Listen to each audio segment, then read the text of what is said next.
Chapter 343. He had to admit that Xueqi's words really made Xiao Xian think a lot. Therefore this time, Xiao Xian also intended to take advantage of the chaos in the desert to find some useful information. After all, it was related to the survival of the tribe. Xueqi said that the tribe is going to decline. Yes, but also wrong. He was right. In a short time, there certainly would not be such an obvious change. It could not be seen, so he could not be sure. He was wrong, but there were indeed legends that showed such signs. However, rumors were rumors after all. Xiao Xian could not know the truth. Ask the people of other tribes? Xiao Xian was sure that they would not tell the truth. Once again entering the depths of the desert, Xiao Xian planned to go to Luoya City to see after learning that Xueqi had provoked the war. After all, he had cooperated with Su Gu. If he could bring a message in advance, maybe he could make more preparations and suffer less. However, when Xiao Xian approached Luoya City, he found that Luoya City had already sent troops to Baisha City to start a war. The slaves lined up in neat rows, as well as the equipment on the slaves, did not seem to be a hasty behavior. It was more like they had been prepared for a long time. Such a fast response? Did they know that Dao Yu was dead? Did they know that Baisha City was at its most chaotic and weak time? Seeing this, Xiao Xian could not help but think more. Then thinking of Su Luan's previous attitude, looking at Luoya City's quick response, Xiao Xian looked at the tall building in Luoya City and narrowed his eyes. Was Su Luan also a person on Xueqi's side? Or, were these two people cooperating? If so, Xiao Xian did not have to worry much. No wonder when he heard that the desert was going to be chaotic, Su Luan remained calm and did not worry at all. In this case, Xiao Xian would not show up. After observing around Luoya City for a while, he left. Looking for a place where there was no one, Xiao Xian called Sapphire over. Sapphire had been following Xiao Xian all this while. It had a certain connection with Xiao Xian and could sense Xiao Xian's thoughts. Not long after, Xiao Xian saw the blue beetle emerge from the sand. Now, if the blue beetle stood on the ground, its back would reach Xiao Xian's knees. Its appetite was also huge, not to mention that it was carrying a swarm of insects. Therefore, Xiao Xian did not need to see it to know that there was a massacre under the sand. The other insects and small desert beasts hiding under the sand were lucky if they could escape. Those who couldn't could only be swept away. Looking around, Xiao Xian combined what he knew about the various cities. This place was a certain distance away from the other cities, and very few people would appear in this area. Little shit. Xiao Xian squatted down and looked at the beetle in front of him. Thinking back to when he was enslaved, this beetle was so small. Now, it had grown beyond his expectations. The blue beetle did not quite understand what Xiao Xian wanted to do. It was not until Xiao Xian stretched out his hand and blue flames appeared that it understood. It was so excited that it kicked its hind legs. It had not pushed a ball for a long time, but when it was excited, it could not help but kick its legs. This was a deep-rooted habit. Xiao Xian decided to unlock the second lock for Sapphire. In the past, he felt that there was not enough time. This insect needed enough space to adapt and grow. At the same time, there were too many variables. But now, Xiao Xian found that this insect adapted faster than other beasts. It was not long before it could lead so many beetles to eat meat instead of collectively pushing a ball of dung. Therefore, Xiao Xian decided to unlock another lock for it. If this guy developed well, it could also help him. Not long ago, Sapphire was leading a swarm of insects. After a while, would it develop into a larger-scale insect swarm? Thinking about it, Xiao Xian was still a little excited. He just did not know if it would go too far. Just as Xiao Xian was unlocking the second lock for Sapphire, in a two-story stone house in Rock Tomb City, Xueqi had taken Dao Yu's body back to the city and handed it over to an old man. Xiao Xian once asked Su Gu if there was such a person as a witch among the slave owners. Su Gu's answer was yes, but it was extremely rare. After all, once you became a witch, you could not be a slave owner. Moreover, the witches among the slave owners were different from the tribal witches. Most of them were direct descendants and could not enslave slaves. In Luoya City and many other cities, there were no witches. At this time, in front of Xueqi, the old man with a white whip and strange patterns painted on his body was a witch. His elders were also witches.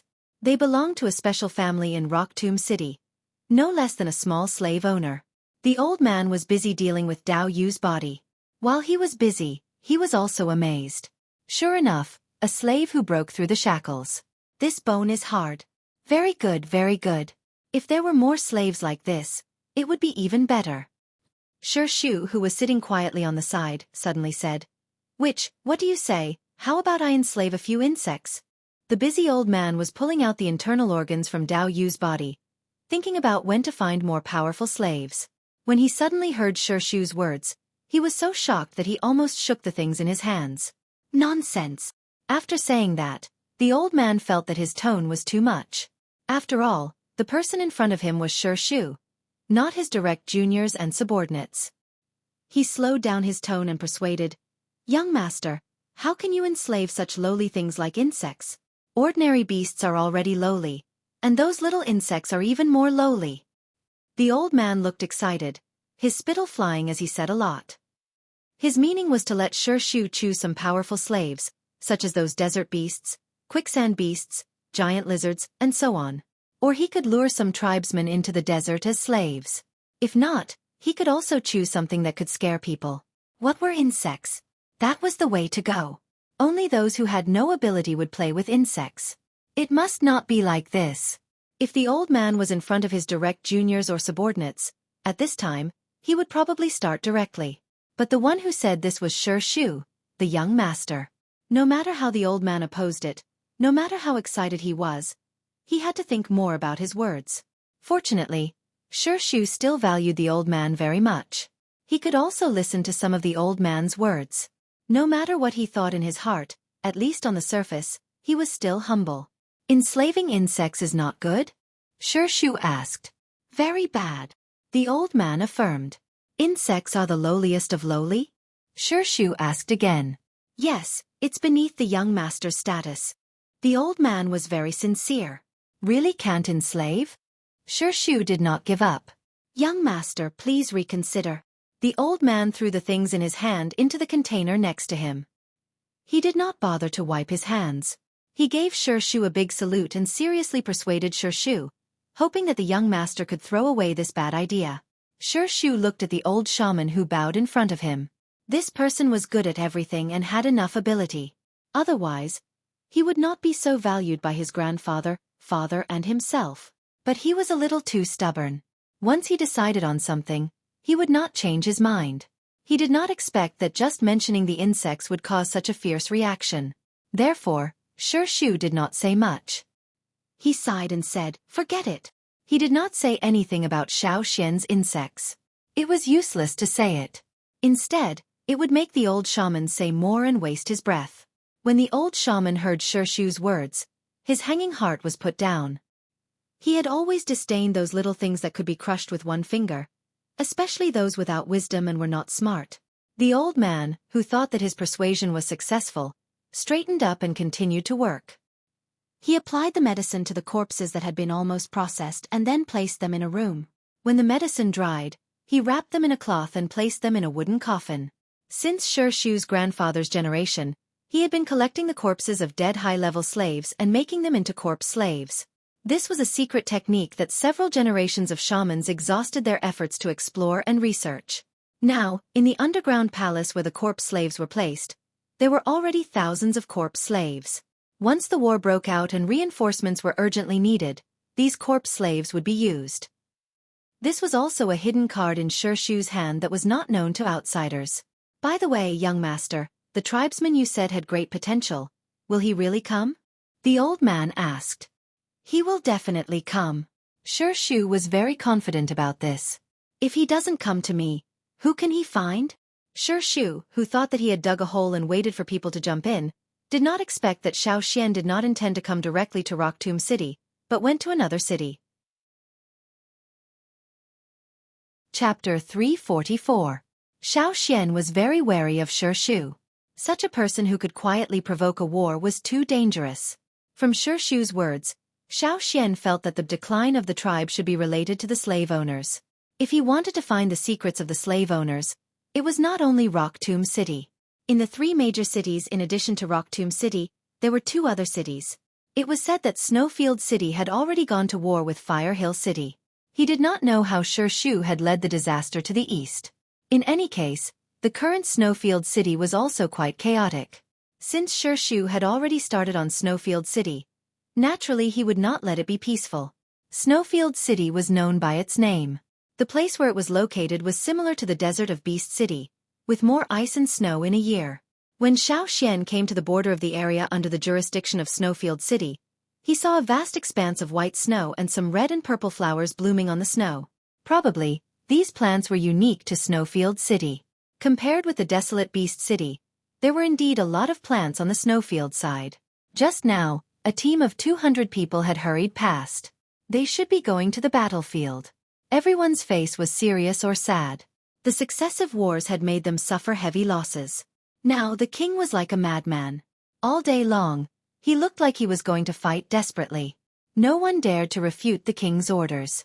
If the king said to continue to fight, they had to continue to fight.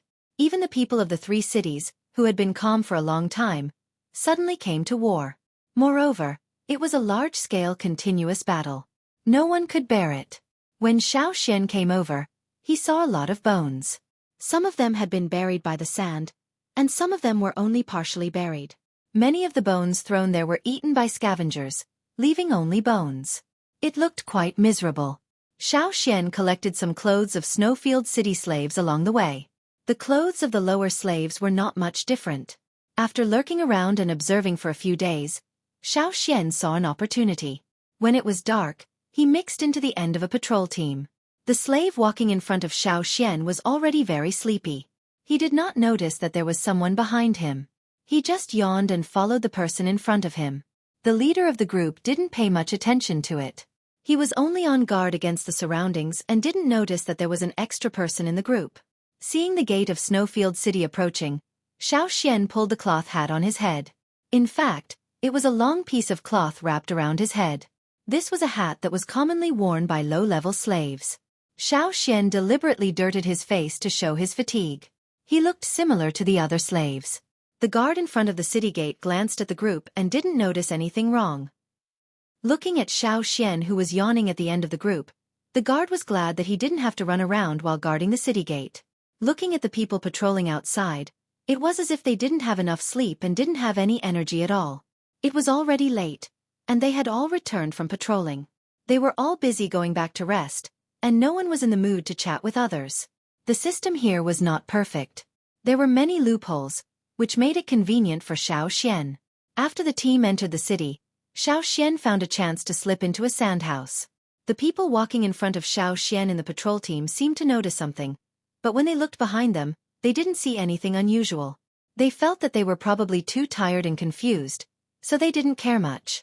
The sandhouse where Xueqi was located had no door. The people who lived inside had become cannon fodder in the war and had not returned. Xueqi temporarily settled down there, hiding and waiting for the right time. No one came in at night. As the night deepened, there were fewer people outside. There were no lights, and the moonlight was not as bright as the full moon, but it also cast a not too obvious black shadow under the houses. The continuous war made the people in the city tired. Except for the night patrols, everyone else went back to their houses to sleep. Compared with the former Snowfield City, it was now a lot more desolate. Xueqi came out of the sandhouse, avoiding the people patrolling the city, and sneaking into the center of Snowfield City. The palace of Snowfield City was similar to that of Xueqi City. It was also very high profile, but it was much larger in scale. The guards near the palace were much stricter. Xueqi could not sneak in for the time being. He had to find an opportunity. Therefore, Xueqi first found a good hiding place and waited for the right time. The house where he hid was much more spacious than the previous sand houses. The materials of construction were mostly stone. The closer to the palace, the bigger the house was. This house was used to store wine. Xueqi saw a lot of wine jars. The wine here was not sold, but used as a reward. When the slaves made a contribution, they would be rewarded with wine. The slaves would come here to receive the reward. There were 3 people in charge of the wine house in the house, and they were already asleep at this time. Xueqi chose a place to store goods and hid inside. After looking at the furnishings and layout of the house, Xueqi guessed that there should be 5 people in charge here. 2 people were transferred out to join other teams, leaving only 3 people in the house. Not only in charge of the wine house, but also in other similar places. Some people were transferred to patrol the city or guard the city gates. Some were even more miserable and were transferred to the foreign war team. The war consumed a lot of manpower and could only be made up by the slaves working in the city. These people were not skilled in their work. Even if they worked in the city, they did not suffer that much. How could they not complain? The consequence of slacking off was that there were more loopholes, giving people like Xueqi an opportunity to take advantage of. Those wine glasses looked like they had not been used for several days, indicating that the people who came to receive the reward had not appeared for several days. Thinking of the war in Snowfield City that he had heard before, Xueqi also understood that if they were defeated in succession, where would the reward come from? Even if there were people who made meritorious service, the slave owners would not be in the mood to reward them since they were defeated overall. Having been on the road, hiding and guarding, Xueqi was also tired. It was rare to find a temporary place to settle down. He intended to take a good rest and replenish his seriously exhausted mental strength. Of course, even if he fell asleep, the necessary vigilance was also necessary. It was impossible to sleep deeply. He came to Snowfield City with the purpose of finding the history of Snowfield City. Luoya City had a place dedicated to history. Xueqi had told Xueqi. As one of the 3 major cities, Snowfield should also have a similar place. Xueqi hoped to find more information from the history of Snowfield City to answer the doubts in his heart. If he could see the history, he might be able to explain Xueqi's words. Although the slave owners valued those historical records, the degree of importance was much lighter compared to the tribesmen. Even when recording, they would make changes, belittling others and promoting themselves. While Xueqi was resting, in the high palace of Snowfield City, the Snowfield King once again flipped the table. The delicate wine glasses and tableware were scattered on the ground, and the wooden table that had just been made was also blown to pieces. Rock Hill City is too much of a bully. The Snowfield King's face was gloomy, his blue veins protruding. He had just received a letter from the Rock Hill City Lord, saying that he should stop and not let the war continue. I'm fighting with the people of Fire Hill. What does it have to do with them? They didn't say anything, but they also turned around and taught me a lesson? The Snowfield King was angry. No, maybe the people of Rock Hill City were also involved in the theft. Thinking of this, the Snowfield King was even more aggrieved. The core seed, that was the core seed, but it was lost. Thinking of the successive defeats, he trembled with anger. At first, he was angry with the tribesmen and wanted to kill the desert tribesmen. However, he got the news that the tribesmen had long slipped away. He then took back all his energy to deal with others. As for the tribesmen, those timid little minions could be dealt with later. The core seed must be in the hands of Fire Hill or Rock Hill City. The Snowfield King did not know that the timid little minions in his eyes had already taken the core seed and were spying on their history. Chapter 345.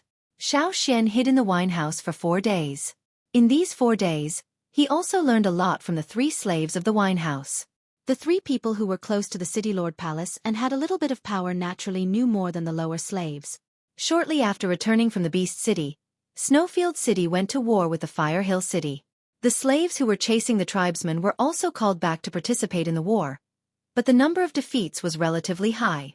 Occasionally, when they were about to win, the people of Rock Hill City stepped in and reversed the situation. Snowfield City was once again defeated. In about 20 days, the number of people in Snowfield City had been reduced by more than a third. This was only a rough estimate. The specific number would only increase. However, for the slave owners, the lives of the slaves were not lives. If they were less, they could make up for it later. The important thing was to reverse the situation now. I heard that the king's lost things have still not been found. A slave lowered his voice. It is said that the people of the Fire Hill City stole it. Maybe there are people of Rock Hill City involved in this. Hey, when will this war stop? I don't want to go to war. The slave who had been silent sighed. If this continued, the 3 of them would be transferred. Now the situation was getting more and more serious. Defeat after defeat made the Snowfield King lose face. His anger soared every day. Because of the Snowfield King's anger, it was not known how many slaves were killed. Every day, slaves could be seen being carried out of the palace. Just then, someone came to look for them outside. The faces of the 3 slaves tightened, fearing that it was an order to let them participate in the war. However, when they came back in after a while, their expressions were much more relaxed. It turned out to be wine. Scared me. Tomorrow, send the rest of the wine to the palace. No, I have to drink it quickly. After sending it away, I won't be able to drink it. If I want to drink again, I don't know when I'll have to wait. The person who had just passed the message asked them to send the rest of the wine to the palace tomorrow. The king wanted to reward the palace guards with this wine. The palace guards are good. I heard that they can eat and drink a lot of good things. It's good, but recently, a lot of people have been killed by the king. There were also many guards who died because of anger, which made the guards more or less have some other thoughts in their hearts. The Snowfield king ordered the people in the wine house to send the rest of the wine to the palace in order to appease the guards' hearts. As the three of them drank and chatted, Xian, who was hiding in the utility room, also had an idea. He had been waiting for an opportunity all this time, and this time, it was worth a try. If he missed it, who knew how long he would have to wait? Before nightfall, the three slaves put all the large and small jars of wine into 2 large wooden boxes. Because they had drunk some privately, several jars of wine were mixed with other things because the wine was not enough. Anyway, these wines were given to other slaves, so there was no need to pay much attention to them. After loading the wine, the 3 slaves went to sleep. Xian took advantage of the time when they were sleeping to add something to their room so that they could sleep more soundly. Fortunately, in order to sneak into Snowfield City, Xian had prepared a lot of desert medicinal plants along the way. When the 3 people fell asleep and made some movements, they did not respond at all. Xian went to the box of wine and took out the wine placed inside. He cut a wooden board of the utility room into a suitable size and put it in the big box of wine. He felt that it was good. The wine jars were placed on the wooden board. Xian stood in the wooden box and then steadily lifted the wooden board with the wine. This thing was nothing to Xian. It was much lighter than the stones he used to lift. He slowly lowered his body and used his hands and feet to carefully hold the wooden board with the wine jars and slowly put it down. After hiding the wooden board and the wine jars, Xian moved his fingers. The sound of the silk thread flicking was heard and the lid of the wooden box was accurately closed. Taking back the silk thread, Xian took a little rest and waited for tomorrow to come. The next day, the 3 slaves were still sleeping. Because of Xian's addition, the 3 people not only slept deeply but also woke up later than usual. So when the people carrying the wine came, the 3 slaves in the wine house were still sleeping. Some of the slaves carrying the wine were palace guards. It was rare to hear that the king wanted to reward them with something. Naturally, they were very active and specially brought people to carry it. Seeing that the 3 people in the wine house were still sleeping, they kicked the door open and rudely woke the 3 people up. Regardless of the confused and absent-minded 3 people, they went directly to the place where the wine was stored. When they saw that the 2 big boxes had been packed, they were satisfied. They opened the lid and looked inside, complaining that there was not enough wine. They dug out all the wine hidden by the 3 people in the wine house and threw it all into the wooden box. When the wooden box was full, they held it by themselves. When the guards took the wooden box away, Xian could not see the expressions of the 3 people in the wine house. But when he thought about it, he knew that the 3 people must be cursing in their hearts. It was not easy to hide a little, but it was all taken away. Because it was the palace guards who carried the wine, the guards at the gate of the palace did not check it strictly. They also talked and laughed with the people who carried the wine, discussing when the wine would be distributed. The wooden box was carried to the cargo room. Although the slaves guarding it were eager, they also knew that the reward had to be arranged by the slave owners. If they privately divided it, they would be scolded. They only secretly took 2 small bottles of wine from the box and hid them in their clothes before leaving. When the people carrying the wine left, Xian listened to the movements outside. There was no one around, so he came out of the box. It was quite difficult to quietly come out from under the box piled with wine jars. Fortunately, Xian's strength was great and he was stable. If it was replaced by a weaker person with poor balance, it would be impossible. When he came out, a bottle almost fell to the ground. Xian quickly used his foot to cushion the fall and let the bottle land safely without making a big sound. Although it did not take much time to come out of the wooden box, the difficulty factor was high.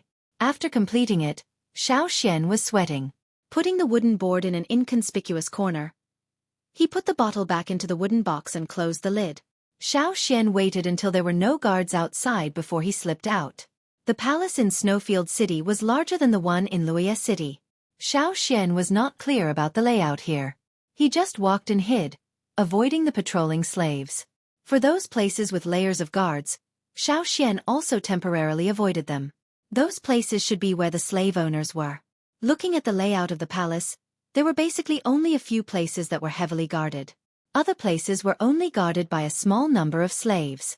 They were also very loose, with low morale and no spirit. In the place with few guards, Xian looked for a small circle. He heard two young men and women whispering about the stone room where the notes were hidden. Xian quietly followed them. The two were not husband and wife, but they behaved intimately. They did not let the slaves follow them and went to the stone room where the notes were placed.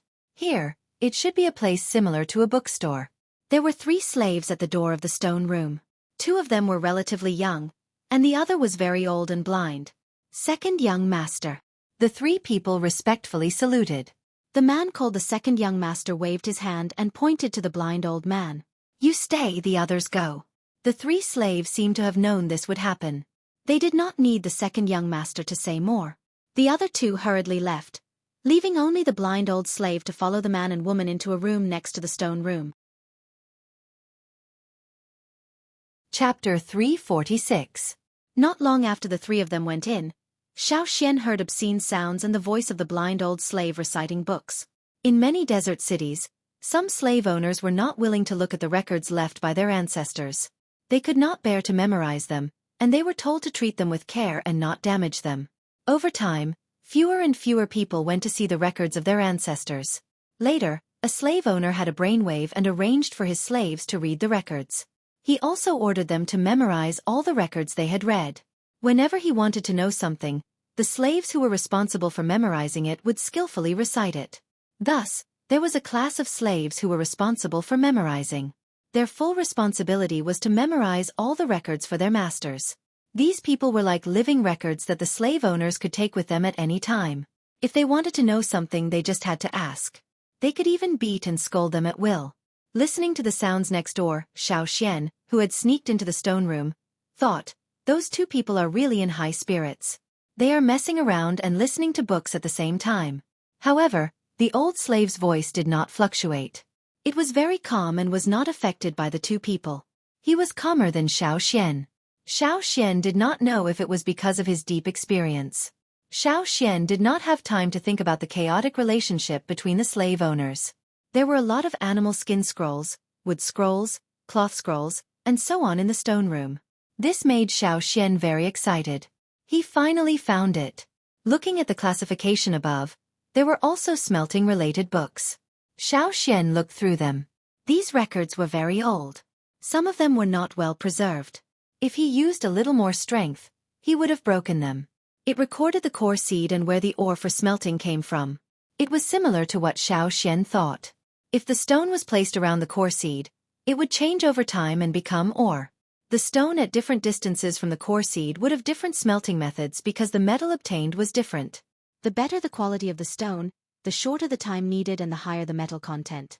Xian looked through the smelting methods described in it. There were records of failure and success. Looking at these records, Xian felt that the ancestors of the slave owners seemed to have been exposed to smelting for a long time. It was not something they discovered and tried.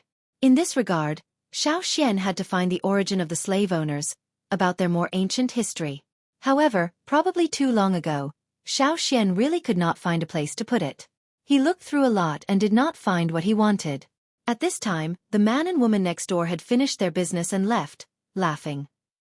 Xian put down the things in his hands and hid behind the stone shelf. The curtain at the door of the stone room was opened. And footsteps. Of footsteps into the stone room. It wasn't light at all, and every step was rather slow. These were the footsteps of the blind old slave. Xian heard the sound of the old slave pouring water and seemed to think of something. The old slave sighed, then got up and walked over to where Xian was hiding.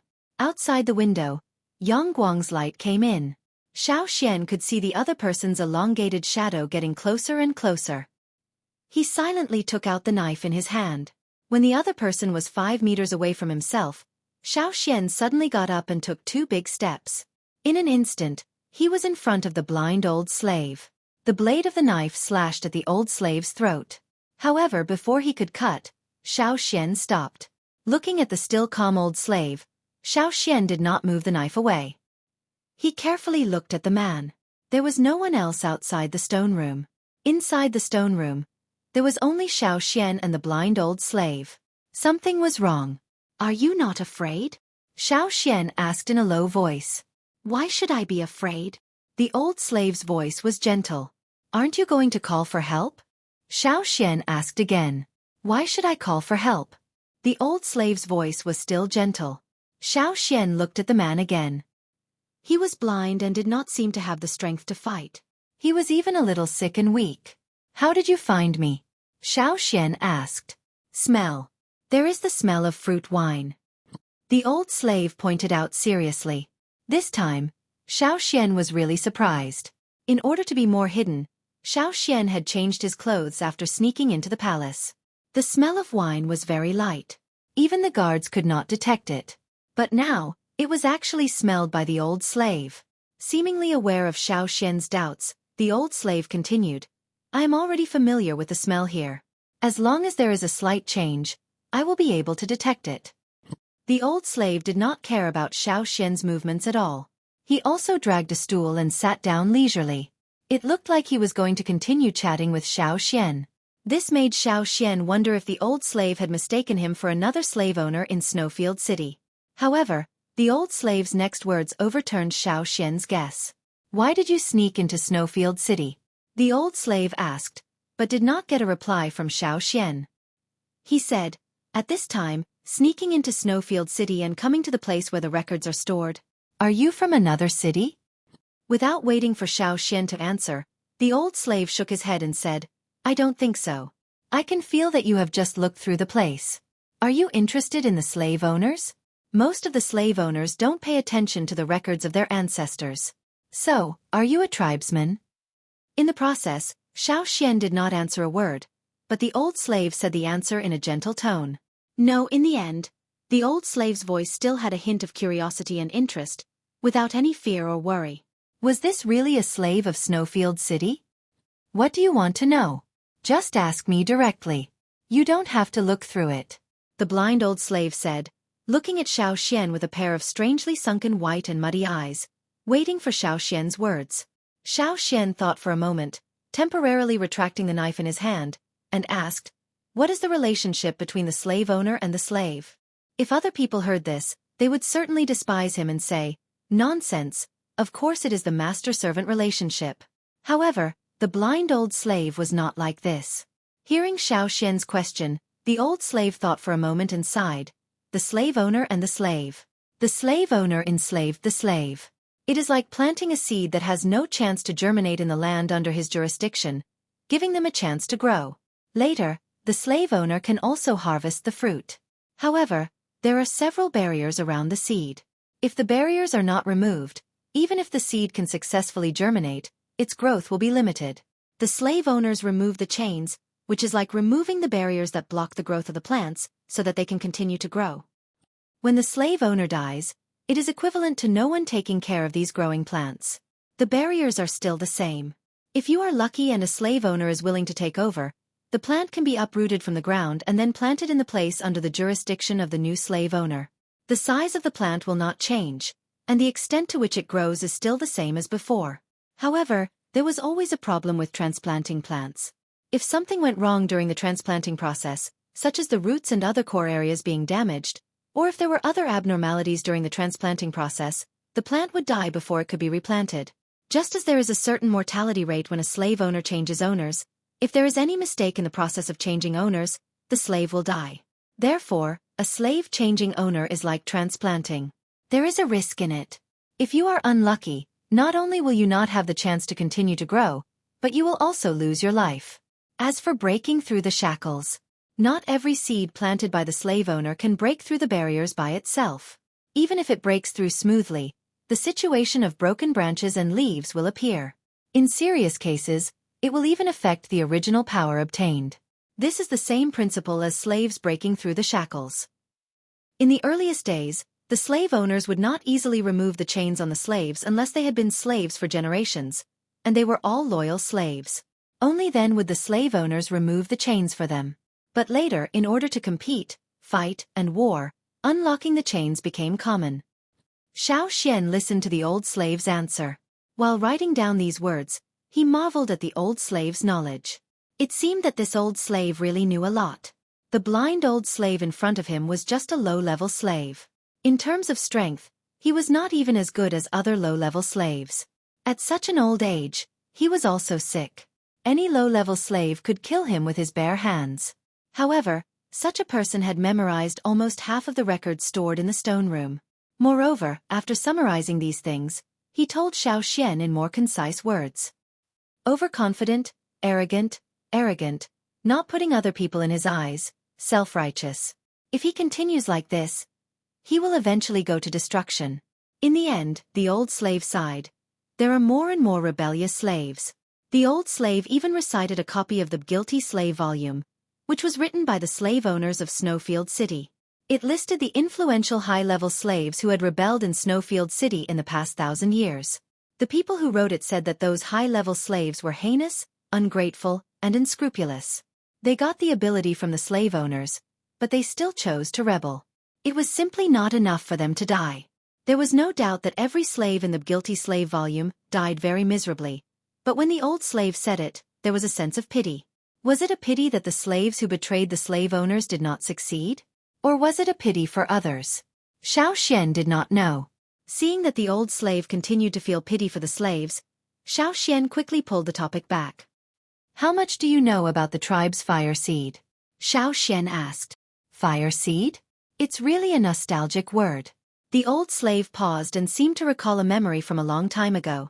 I don't know much about this. I only know that the tribe's fire seed is getting weaker. You tribesmen seem to be looking for a solution. The old slave could not answer more questions about the fire seed. Xian was a little disappointed, but it was already very good that the old slave knew this. If the slave owners of Snowfield City can preserve the records left by their ancestors, maybe you can find the answer you want. Unfortunately, too much is destroyed. The old slave was very emotional. Xian's face changed. Could it be that he really wanted to go to Xueqi? Knowing that Xueqi had dug a pit there, he still wanted to jump in? Xian was really hesitant. Unable to get the question about the fire seed, Xian asked a question he had always wondered. Where do the slave owners come from? From the sea. The old slave said. Xian, do you think I'm an idiot? Chapter 347. From the sea? Xian could not imagine this, unless the slave owners were mermaids. However, this seemed impossible. Living in the desert for so many years, how could they be marine creatures? Even if they evolved, it would be a process. After hearing the blind old slave's answer, Xian's first reaction was that he did not believe it. His second reaction was that he still did not believe it. However, the other person's face was serious, which made Xian helpless. What does it mean to come from the sea? Xian asked. The blind old slave shook his head. I'm not very clear, but I heard some people say before that the slave owners came from there. Xian still had doubts about this. After thinking about it, he asked the old slave about the map of the desert. The map that Xueqi gave to Xian was not comprehensive. Xian hoped to see a more complete map here. After all, it was one of the 3 major cities. How could there not be a complete map? For maps, the old slave did not know much. He was blind in his early years. Many of the things that he memorized were only remembered after listening to others read them. Pictures and the like were more difficult. Although he did not remember, the old slave knew the approximate location where the map was placed. He went to the side of the stone shelf and raised his hand to mark a range. It should be in this area. You look for it. Although his eyes could not see, he clearly remembered what kind of notes were placed on which piece.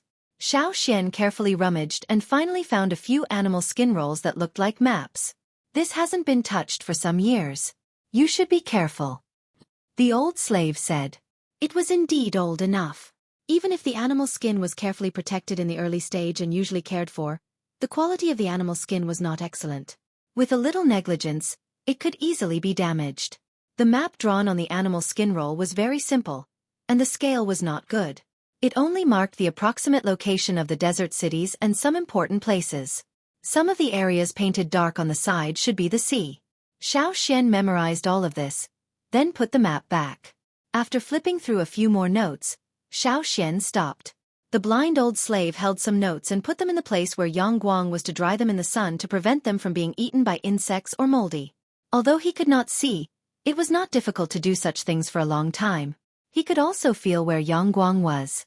If you have nothing else to do, leave this place as soon as possible, the old slave said. Yes. Xiao Xian also did not intend to stay for a long time. Recently, there were more things in Snowfield City. Xiao Xian intended to leave later. Don't wait until sunset. After sunset, the defense in the palace will be stricter than during the day. The blind old slave said. Xiao Xian's face changed. He really intended to wait until sunset to act.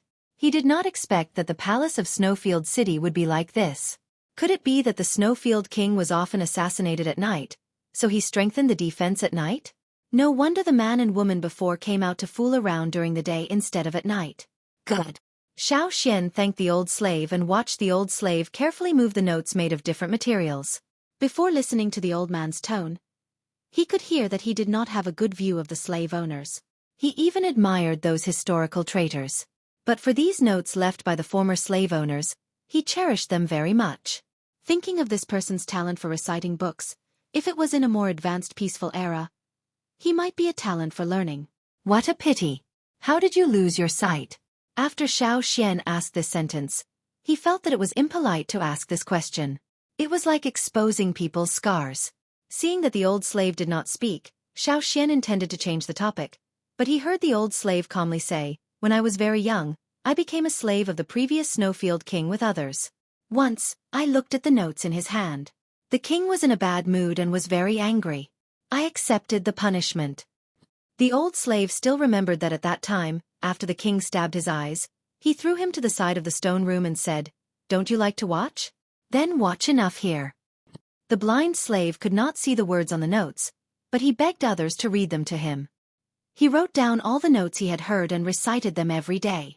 Xiao Xian heard the words and sighed again. What a pity. Before leaving, Xiao Xian also intended to leave some herbs.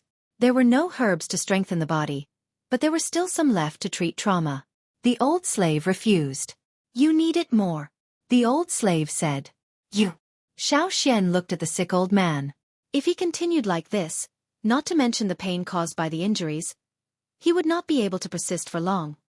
Anyway, there is not much time left. The old slave was open-minded and waved his hand. "Let's go. By the way, you have to be careful of the Bai Luo." "What is a Bai Luo?" Xiao Xian asked. "It's a desert beast domesticated by Snowfield City. It's not big and usually hides in the palace. Their sense of smell is very keen. If you are not stared at by them, you will rarely be able to escape," the old slave said. "After I sneaked into the palace, I did not encounter it," Xiao Xian said. The old slave was not clear about this. After all, his range of activities was limited to the stone room where the notes were placed. He heard other things from others. "Maybe the Bai Luo stayed near the king's palace," the old slave said, "but you still have to be careful." "Well, I know. You can rest assured." Xiao Xian thanked him again and left the stone room. After Xiao Xian left, the old slave sat there quietly. Although he could not see, he could feel the direction of the window. At this time, he had been staring out of the window. His family had been slaves for generations. His ancestors had also become the king's guards. Until his generation, he was sent here early to guard this small stone room. He remembered an old man who used to read notes to him. Before he died, he told him that one day, the current system would be replaced by another system. During this time, he could not go out, but he could feel the changes in the palace of Snowfield City. He could speculate a lot of things based on other people's conversations. He also had an intuition that Snowfield City was in danger. He had just said to Xiao Xian that there is not much time left. He was not only talking about himself, but also alluding to Snowfield City. While the old slave was meditating, on the other side, Xiao Xian, who had left the stone room, quietly looked around. There were not many people around. Probably because there were no slave owners living nearby, he did not see anyone except for some routine patrols. Xiao Xian entered from the main entrance of the palace. As for the place to leave, He planned to escape from the back door or other side doors. The palace was surrounded by high and thick walls.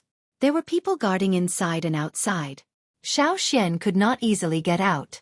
He could only look at other side doors.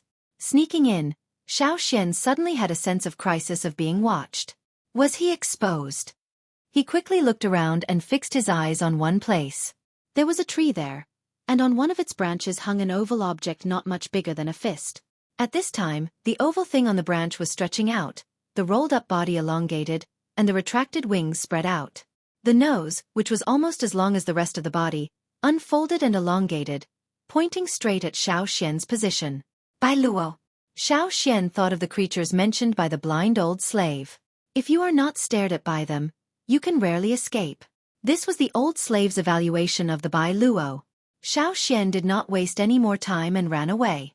He wanted to kill the Bai Luo first, but he had noticed that there were other similar sites around, indicating that there were many hidden Bai Luos nearby, and they were all focused on him. The Bai Luos in the palace were not all around the king's palace.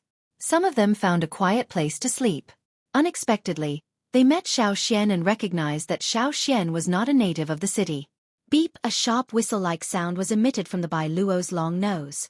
This was like a signal, and the other Bai Luos around also made a sound and flew in the direction of Xiaoxian's escape. The guards around heard the sound and all gathered in the place where the Bai Luo was, shouting, "Someone is invading." However, Xiaoxian's speed was also fast. He already knew where the nearest door was and went straight there. There were no other slave owners living around, and the king and the young masters raised several giant beasts around here. At this time, a snowfield young master was watching the slaves helping him train the giant beasts. When he heard that someone was invading, and it seemed that there was only one person, he immediately became excited. This was an opportunity to make a contribution. Go! Go and catch the intruder. The other slaves who followed felt bitter. Catching the intruder was the job of the guards. Why did you, a young master, have to get involved? But when the master went over, the slaves couldn't just stand by and watch. They could only grit their teeth and follow. Xiaoxian was like a sharp knife, splitting the encirclement in front of him. Listening to the movement behind him, he caught a glimpse of a large stone that was nearly as tall as a person. It was engraved with the words, Beast Garden. Xiaoxian didn't care whether it was the beast garden or the human garden. He picked up the stone that was nearly as tall as a person, turned around and threw it out. Because the young master was chasing with the giant beast, some guards didn't dare to get too close for fear of being accidentally injured by the giant beast. The rampaging giant beast roared as if it wanted to flatten everything. However, it didn't wait for long before a stone was thrown in its face. Its nose was hit hard, and it suddenly had a nosebleed. Its footsteps were a little staggered. Its feet were tripped by something, and its two front legs fell heavily to the ground.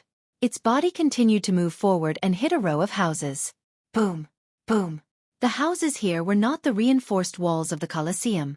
Under the violent impact of the giant beast, they instantly fell down.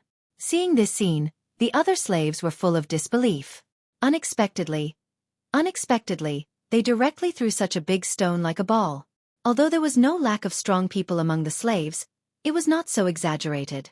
Compared with the person who just threw the stone at the giant beast, it was still a little worse. The young slave owner who fell from the giant beast didn't care about the injuries on his body. He shouted, "Tie that man up for me. I want him to be my slave."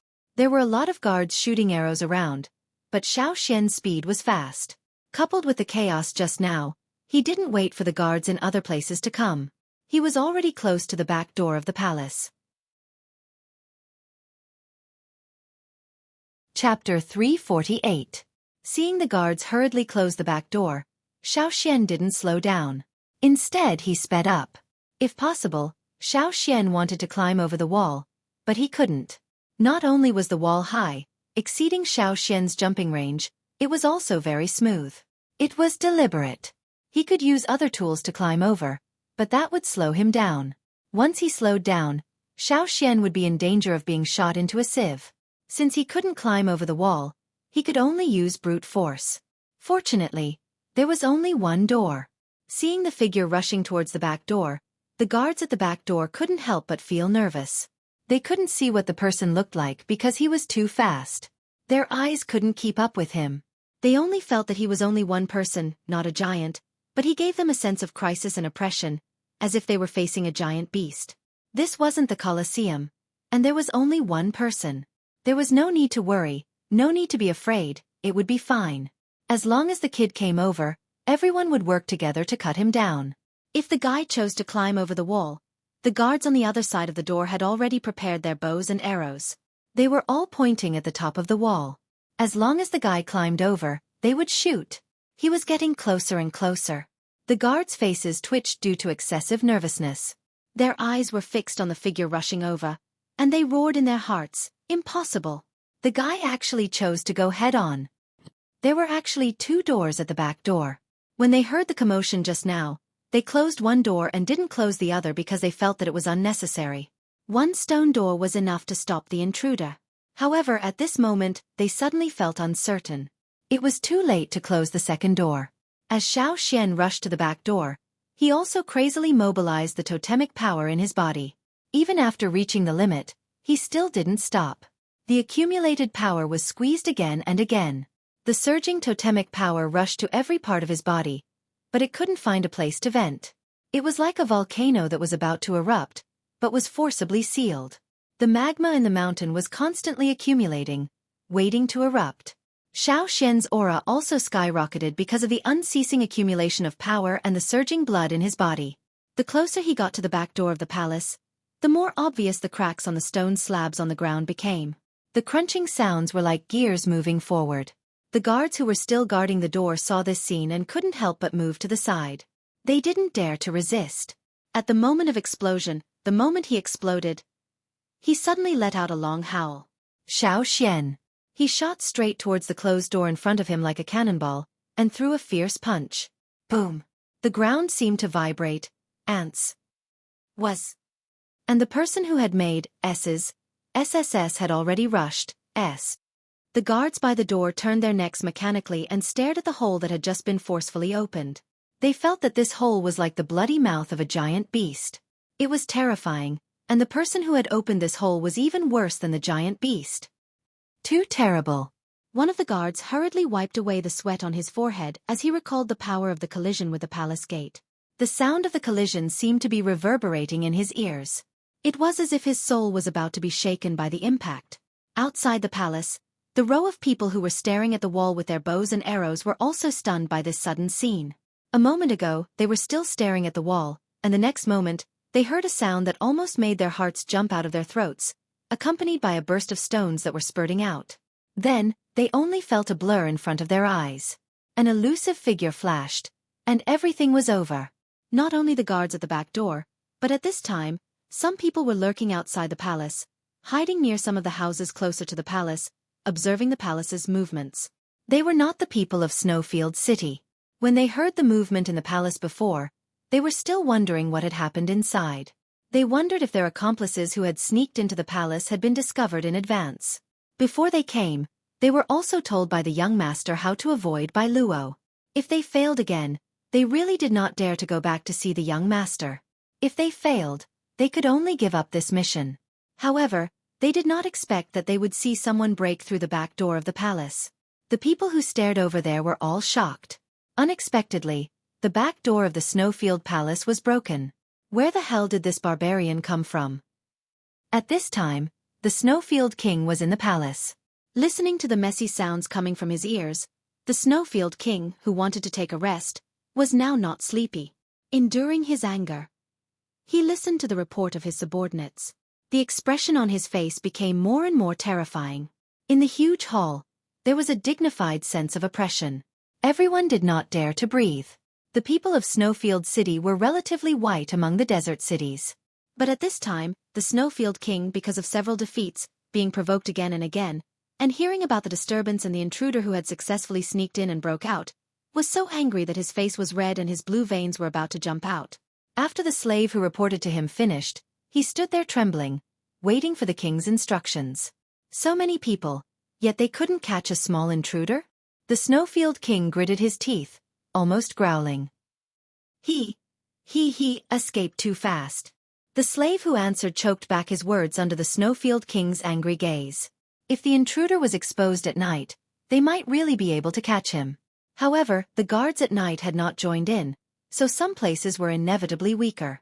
Moreover, it was said that the intruder's strength was extraordinary, and he even directly broke through the palace gates.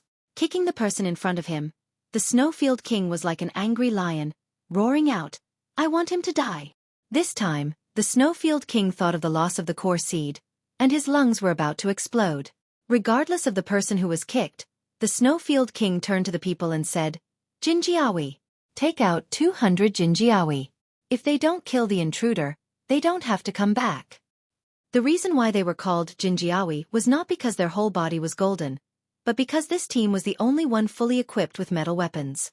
The Jinjiawi was a group of people personally trained by the Snowfield King after he came to power. There were a total of 1,000 people. 500 were transferred to the front line to fight with the people of the Fire Hill, and the remaining 500 stayed in the city. Now, the Snowfield King, for an intruder, sent 200 Jinjiawi to chase him down. Why bother? Guarding other places in the city was fine. Why chase a person who had already escaped? Wasn't it a waste? Maybe it was a trick of other cities? Someone next to him tried to persuade him, but he did not have the courage and could only pretend to be dumb. The Jinjiawi may not be ranked in the top of the Snowfield City in terms of individual combat effectiveness, but they were absolutely loyal and resolutely carried out the king's orders. Under the Snowfield King's command, the Jinjiawi, who were on standby, put on their equipment and rode out on their riding beasts. In order to accurately find the target, they took away more than 20 by Luo.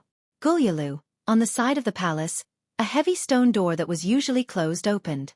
200 people wearing metal armor, riding on their riding beasts, rushed out in a line. Jinjiawi. They actually dispatched the Jinjiawi. Who was that just now?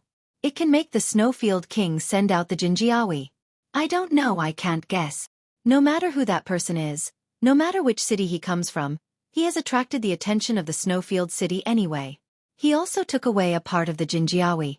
We can also take advantage of this opportunity to complete the task given to us by the young master, to attack the Snowfield Palace. Some of them had already infiltrated the Snowfield Palace. When the time came, as long as there was an inside and outside cooperation, they would certainly make the Snowfield people shed a layer of skin. Once this side was in chaos, it would be impossible to provide strong support to the front line. Xueqi, who did not know that the Snowfield King had issued a kill order, was now only aiming to leave the city. Many people in the city only heard the movement on the side of the palace, but because this kind of thing often happened since the beginning of the war, they were curious and no longer paid attention to it. Naturally, the palace guards were busy on the side of the palace, so they did not care. Many people only saw a flash of a figure and did not see who was running in the end. Even if they went forward to stop him, they could not stop him. Either their speed could not keep up, or their strength could not win. As soon as they went up, they were hit. Xueqi ran, breaking through the obstacles in front of him. At this time, the city gate was not closed. It was now dusk, and other people who went out to patrol would come back one after another. No one let them close the city gate. Several guards were still talking about whether there was another assassination on the side of the palace. Suddenly, they heard a whoosh, like a gust of wind sweeping past. The speed of the person running past was like a hurricane. The wind and waves that were brought up rolled up a layer of snow on the sand, like scattering flowers behind the running person. What's going on? Just now, it seems that someone ran past. They wanted to chase, but looking at the momentum, they certainly could not catch up, so they simply did not chase. Could it be the assassin on the side of the palace? Then should we close the city gate? What's the use of closing it now? They all ran away. But if there are other assassins, won't they all be let go? The people at the city gate discussed. Finally, the leader decided to close the gate first. If there were people patrolling outside, they would open it again. However, when they closed the gate halfway, they heard the sound of footsteps. When they looked over, they were almost scared to death. Jinjiawi. It's the Jinjiawi. Hurry up, open the city gate. The leader hurriedly opened the half-closed gate again. 200 Jinjiawi, a pair of indifferent and emotionless eyes, looked straight ahead, ruthlessly strangling the people who obstructed their progress, even if these people were the people of Snowfield City. The collision of the metal and the tearing of the flesh, with a cruel and bloody aura, rushed straight forward like a meat grinder, making the slaves in Snowfield City tremble in fear and tremble. The timid ones hid in the corner of the house, as if they were thinking of some fearful memories. They covered their ears, trying to resist the sounds outside. The bolder ones listened to the sound of blood spraying and the stabbing of spears, guessing how many people outside did not have time to escape and were directly strangled. Chapter 349. After Xiao Xian escaped from Snowfield City, he recalled the maps he had seen in the stone room before. He did not plan to go to several cities in the desert. Now, no city was peaceful. Besides, for the tribesmen, those slave owners had never had a good attitude. Even Su Luan had other purposes. Therefore, Xiao Xian's route now did not have any contact with the city under the control of any slave owner. He wanted to stay as far away from those troubles as possible. Originally, Xiao Xian also wanted to go to the seaside. The planned route would lead to the sea closest to Snowfield City. However, when Xiao Xian noticed the people behind him, he could only put down other thoughts and escape. There were 200 Jinjiawi. If Xiao Xian wanted to deal with them, he could break them one by one. However, this group of Jinjiawi almost never acted separately. They probably knew their own shortcomings. The Jinjiawi came out as a complete whole, which made Xiao Xian unable to find the right time to start. Moreover, Xiao Xian could feel that those Jinjiawi were like death soldiers. They seemed to know no fear and kept chasing until the task was completed. If there was a way to deal with those by Luo, Xiao Xian would not have been chased by the pursuers. However, those by Luo were very smart. They never left the Jinjiawi. When they found something unusual, they would drill into the Jinjiawi team and hide. It was difficult, really difficult. Since entering the desert, Xiao Xian was chased for the first time in such a difficult situation. He escaped quickly, but those by Luo could always find him accurately. No matter if he used clothes to make dummies or applied other scents to his body, he could not get rid of the Bai Luo. No wonder the blind old slave said that once you were targeted by the Bai Luo, it would be difficult to escape. Xiao Xian couldn't think of a good solution at the moment. He could only use his advantage in speed to alleviate the current predicament. He thought that if he took this group of people to other cities, he would let them kill each other. But before Xiao Xian could lead them there, he encountered two groups of people from Xueqi City and Skywheel City fighting each other. Contrary to Xiao Xian's expectations, when the three groups met, they did not continue to fight each other. Instead, the three groups joined forces to chase after Xiao Xian. This gave Xiao Xian an even bigger headache. The two teams that had been fighting energetically followed the golden armor guards and gave chase. They felt that since Snowfield City could send the Jinjiawi to kill a person, that person must be very special. How special? For example, stealing some good things from Snowfield City? Everyone wanted to fish for benefits. The people of Xueqi City and Skywheel City did not care about fighting with each other. They wanted to catch the person who might have the treasure before the other side, and then go back to the city to receive the reward from the king. With such a thing, Xiao Xian did not expect them to fight each other. He could only think about how to get out of this predicament. He had long left the jurisdiction of Snowfield City. There was no snow, and the temperature in the surrounding desert was very high. Xiao Xian stepped on the hot sand under his feet and came to the shadow of the sand dune to take a break. There was not much time left for him to rest. Rustle! The sand on the sand dune slid down. Xiao Xian looked at it vigilantly. He had been hiding his breath very well. Even when he was resting, he did not make any big movements. However, for some of the beasts in the desert, Xiao Xian could not detect them every time. These beasts hid very well under the sand. In the process of Xiao Xian running all the way, he almost stepped on the snakes and scorpions that buried their bodies in the sand. The difference was that at this time, what climbed out of the sand dune was not a small beast, but a giant beast. Xiao Xian had already retreated the moment he saw the movement there. Puff! The giant beast snorted and two sand arrows were ejected from the giant beast's nostrils, piercing into the sand not far away. Looking at the figure of the giant beast, Xiao Xian had a sense of familiarity. The giant beast, which had just been sleeping in the sand dune, noticed that someone was there. It immediately let out a dissatisfied scream, like the wind blowing sand. However, when it saw Xiao Xian's appearance, the roar came to an abrupt end. The horned lizard beast that was stuck in the middle of roaring, Xiao Xian. If it were not for the current situation, Xiao Xian really wanted to say hello to this. Yo, long time no see. This giant beast was the horned lizard beast that he had seen in the Colosseum. However, at this time, there were no traces of red around its eyes. It was probably washed away by the sand. When the Colosseum was chaotic, many ownerless giant beasts ran away. Among them was the horned lizard beast that Xueqi confronted in the Colosseum. However, Xueqi did not expect to meet it here. Xueqi was also worried about this horned lizard beast's revenge. However, the horned lizard beast was more worried than Xueqi. At that time, the feeling of fear in the Colosseum was still clear in its mind. These giant beasts did not mainly remember people by looking at their appearance, but also their breath and the power fluctuations around their body.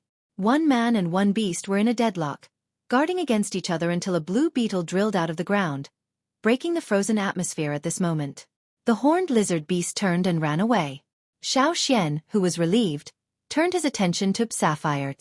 From the beginning of the successful enslavement, the beetle's carapace was as bright as a gem even when it pushed a dung ball. However now, it was more embarrassed than Xueqi.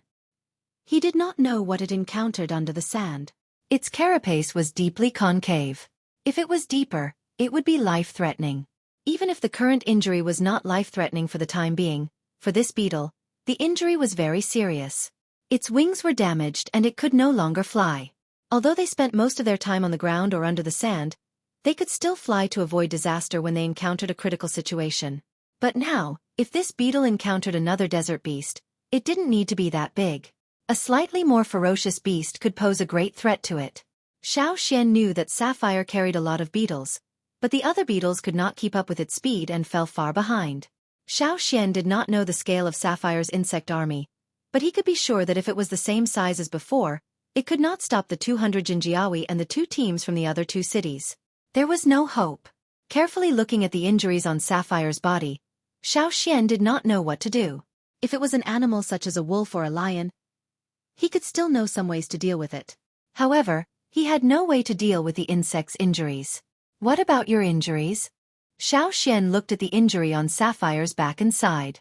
Sapphire scratched the ground and crawled to Xueqi. It did not know how to express itself, so it could only circle Xueqi. Fortunately, Xueqi could feel its thoughts. Unlock it again? Xueqi was not at ease. How long had it been since the second lock was unlocked? If he unlocked the third lock now, would it be able to take it? If it could not control the power in its body, it would die. However, looking at Sapphire's injuries and its cautious and eager look, Xueqi decided to fulfill its wish. If its injuries could heal after unlocking the third lock, it would be worth it. Such injuries. Just like when Caesar was heavily injured, Xueqi had engraved Caesar and healed Caesar's injuries. Perhaps unlocking it would have the same effect. However, it was also very risky. If he was not careful, he would die. Blue flames emerged from his hands. Xueqi tried his best to concentrate and control the power of unlocking. Looking at the excited blue beetle, Xueqi thought to himself, I can only wish you good luck. Chapter 350. After the third lock was successfully unlocked, whether Sapphire could survive or not depended on itself. Originally, Xueqi thought he could get the result in a short time. However, after the third lock was unlocked, Sapphire seemed to be asleep. It did not respond to the outside world and was in a state similar to dormancy. Xueqi was not at ease and planned to wait, but he had already heard the movements of the Jinjiawi. Xueqi admired the persistence of the Jinjiawi who were chasing after them. This was already the 10th day. In addition to looking for food and a short rest, the Jinjiawi spent the rest of their time chasing. Not only the Jinjiawi, but even the Jinjiawi's riding beasts that looked like camels and horses also had excellent endurance.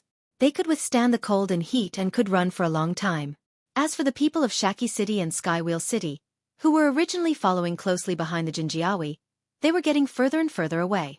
Seeing that Sapphire still did not move, Xueqi could not carry it and run.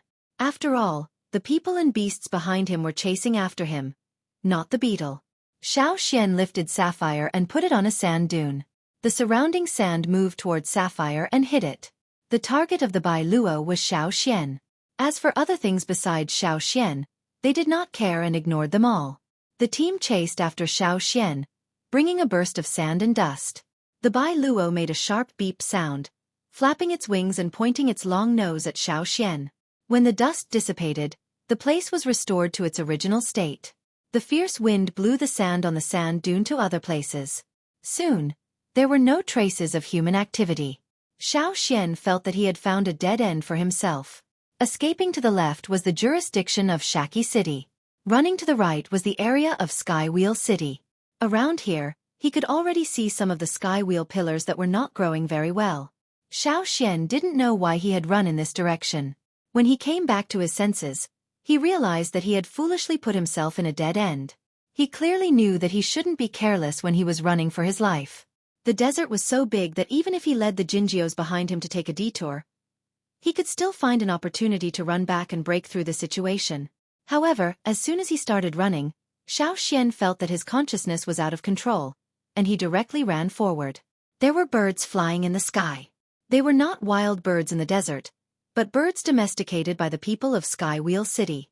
There were also people on the back of the birds. Although Skywheel City did not launch a fierce large-scale war with other cities and only had some small friction with Sanchi City, it was also affected by the tense situation in the desert. Every day, there would be a patrol team going out to investigate.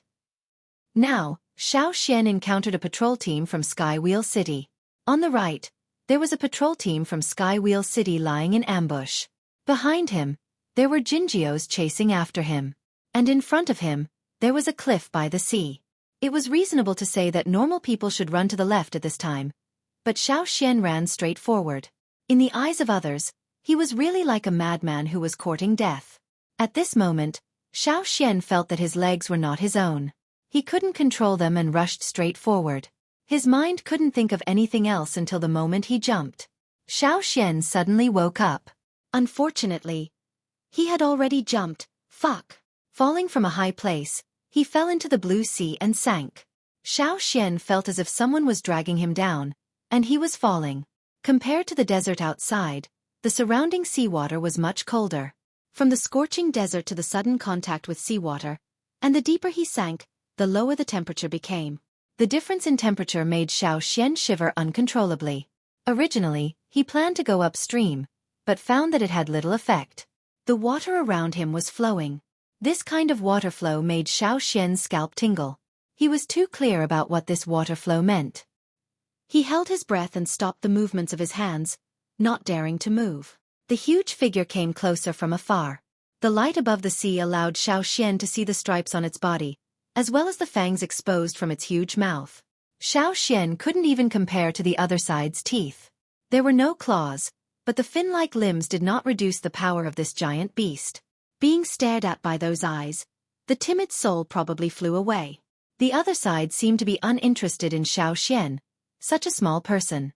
It just swam around and did not leave. What made Xian even more desperate was that after he stopped paddling, the speed of his descent became faster. Even if his ability to hold his breath was good, it was impossible to hold in the sea forever. If this continues, he won't be able to leave alive. At this time, outside the sea, on the cliff, the golden armor guards who had chased after them gathered at the edge of the cliff. They looked at the endless blue sea and did not jump down. They were not stupid, so how could they follow them down to their deaths? The riding beasts seemed to feel the pressure under the sea and uneasily stomped their hooves. After appeasing the riding beasts, the leader of the Jinjiawi led everyone to separate and watch Xian. Once he appeared, they would shoot him. Not far away, the people of Skywheel City were stunned by Xian's actions. Someone actually went straight to the cliff and jumped down from it. Was this looking for death, or was it looking for death? The giant beast in the sea seemed to be aware of the many people on the cliff. It was very unhappy about this. It rushed out of the water and turned over. With a roar, the rocks on the cliff collapsed. Even if the Jinjiawi were not afraid of death, they could not help but retreat a few steps with their riding beasts. The people of Skywheel City who were not far away were even more straightforward and directly retreated 100 meters. Living in this place, they knew very well what was below. It was an unshakable creature, far from the giant beasts in the desert. The Jinjiawi, who had been ordered by the king to die, wandered on the edge of the cliff for 2 days. They did not see Xian again, so they inferred that Xian should have been swallowed by the giant beast in the sea. This was also an indirect completion of the king's order, right? On the 3rd day, the leader of the Jinjiawi waved his hand. Go back. The task was completed, so naturally it was time to go back. As for the people of Skywheel City who were lying in ambush, they wanted to rob the equipment of the Jinjiawi. Unfortunately, in the end they did not have the courage. They hesitated and saw that the Jinjiawi had gone away. Forget it, let's wait for another chance next time, a man from Skywheel City said. Their patrol team did not have enough people. The number of people was not much more than the Jinjiawi. If they really fought, they would definitely lose. You say, the man who jumped was eaten by the giant beast, or sank? Someone asked. Who cares, it's just a madman. The people of Skywheel City went back. This trip was peaceful, and the road back to the city was smooth. The Jinjiawi was not as lucky as the people of Skywheel City. Returning along the same road, they were blocked by a group of insects. Looking around, a large number of black beetles covered the sand. Boom! On a sand dune, the yellow sand was lifted. The blue carapace gradually revealed itself, and with the appearance of this beetle, the originally calm black tide of insects surged like waves. In Snowfield City, because some people attacked the palace a while ago, the losses were heavy.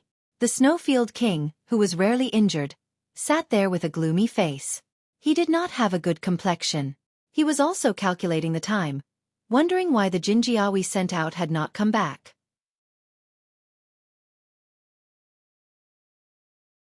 Chapter 351. When the Jinjiawi was sent out, the Snowfield King said, "If you don't kill him, you don't have to come back." However, he was really angry. If he did not kill them, he would not kill all the Jinjiawi that he had painstakingly trained. However, what he did not expect was that his angry words would become a fact. In terms of individual combat strength, the Jinjiawi was indeed not outstanding. They were good at group battles, but the targets of their group battles had always been people and large desert beasts, not those small insects that could flexibly drill in and out of their armor and clothes. At the moment when the insect tide attacked, the Jinjiawi, who had always been calm, also panicked. The formation could not be maintained. The riding beasts that were bitten by the insects violently stomped their hooves, dodging left and right, but still could not get rid of the more and more intense pain. The chaotic formation of the Jinjiawi had dissipated a lot. Coupled with the riot of the riding beasts, the scene was even more unbearable.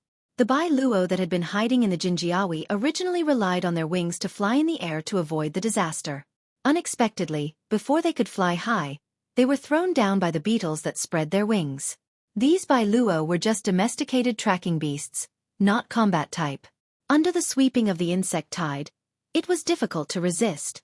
The screams, the beeping of the Bai Luo, and the clanging of metal were endless. However, the battle did not last long.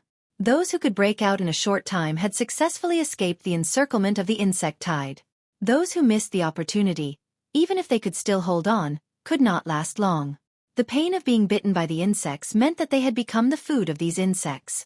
Soon, they would only become a skeleton. The people who broke out of the insect tide were injured and rushed in the direction of Snowfield City. As long as they could reach the territory of Snowfield City, they would be much safer. However, they were unlucky.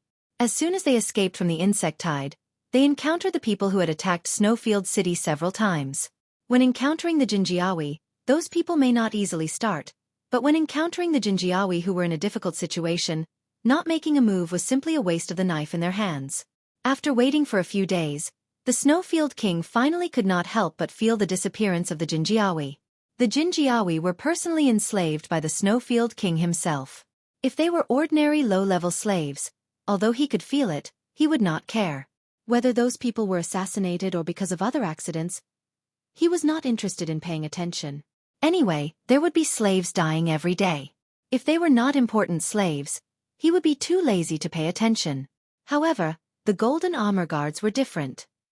Ever since he sent them out, he had been paying close attention to them until the connection between him and the Golden Armor Guards was forcefully cut off by the scythe of the Grim Reaper.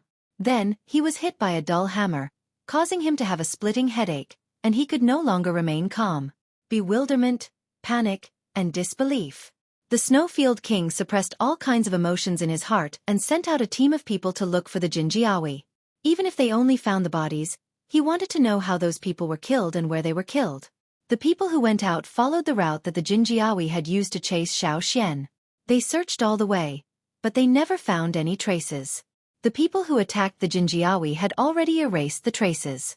Not even a bone or a stone would be left. Coupled with the desert climate and sandstorms, when the Snowfield King sent people to look for them, nothing was left. The team looking for the Jinjiawi came to the place where the Jinjiawi had encountered the insectide and found some traces. However, when they saw those, everyone had the same feeling, as if they were in an ice cellar. Under the scorching sun, they only felt the chill on their backs rising sharply. Their teeth chattered as they looked at the situation in front of them. They shivered and did not even have the courage to go forward. On the vast yellow sand full of wrinkles, metal armors and some broken clothes covered the skeletons. Those skeletons had been half buried in the sand. The exposed metal armors and those sharp metal weapons glittered under the light of Yangguang. It was a strange scene. Not to mention how the desert reacted after the tragic situation of the Jinjiawi spread. On the other side, Xian, who was in the sea, finally stopped after falling. Xian thought that he was at the bottom of this place, but in the vision of his special ability, he found that this was not the case. The place under his feet was like the top of a mountain at the bottom of the sea. If he went down on both sides, he could go deeper into the sea. As for what the deeper part looked like, Xian did not have the ability or time to see it. The place under his feet was the source of the force that pulled Xian down. Looking around, Xian found that although the place was not flat, it was still quite wide. He had been under the sea for a long time. If he went on like this, he would suffocate to death. So Xian thought that he would save up his strength and swim up in one go. The sea behemoth above had left. Probably because of the appearance of the behemoth just now, there were no other fish around. Now, there should not be any other dangerous underwater creatures in a short time. Xian thought. This was an opportunity to rush out. However, Xian had saved up his strength. Just as he was about to swim upstream, the surrounding water suddenly changed. Unlike the way the behemoth flowed, it was a large-scale flow of seawater, as if to form a whirlpool. The seawater changed very quickly. In such a short time, Xian could not escape at all. He could only follow his instincts and lie down, holding tightly to the uneven stone ground under his feet. A whirlpool was indeed forming around him, but it was not the kind of whirlpool seen on the surface of the sea. It was formed vertically, and the center of the whirlpool was exactly where Xian was. The rotating water flow indicated that the stone ground was not completely in contact with the bottom of the sea. The rotating water flow could flow from below. There seemed to be a suction force around him, sucking away Xian's body temperature and making it as cold as the seawater. Feeling his body gradually lose consciousness, Xian had to mobilize his totemic power. The power that poured into every part of his body brought his lowered body temperature back to normal. When his body temperature returned to normal, it also increased Xian's perception. On land, if he casually mobilized his totemic power in the forest, he would be detected by the dire beasts. Therefore, if he wanted to hide and avoid the dire beasts, he would not easily mobilize his totemic power to the peak, unless it was the moment before a battle. Here, Xian was originally on guard against the dire beasts that sensed the totemic power and thought that their territory was being invaded. But gradually, Xian found that there were no dire beasts around. There was not even a small fish. The tearing force around him was getting stronger and stronger, and it was still rising rapidly. Xian felt that the wounds on his body that had already formed scabs had split open again. Blood splashed out from the wounds and into the sea. His whole body was under a huge tearing force. Xian felt that his bones were about to be dislocated. He could even hear the creaking sound of his bones, like wood shaking in a storm.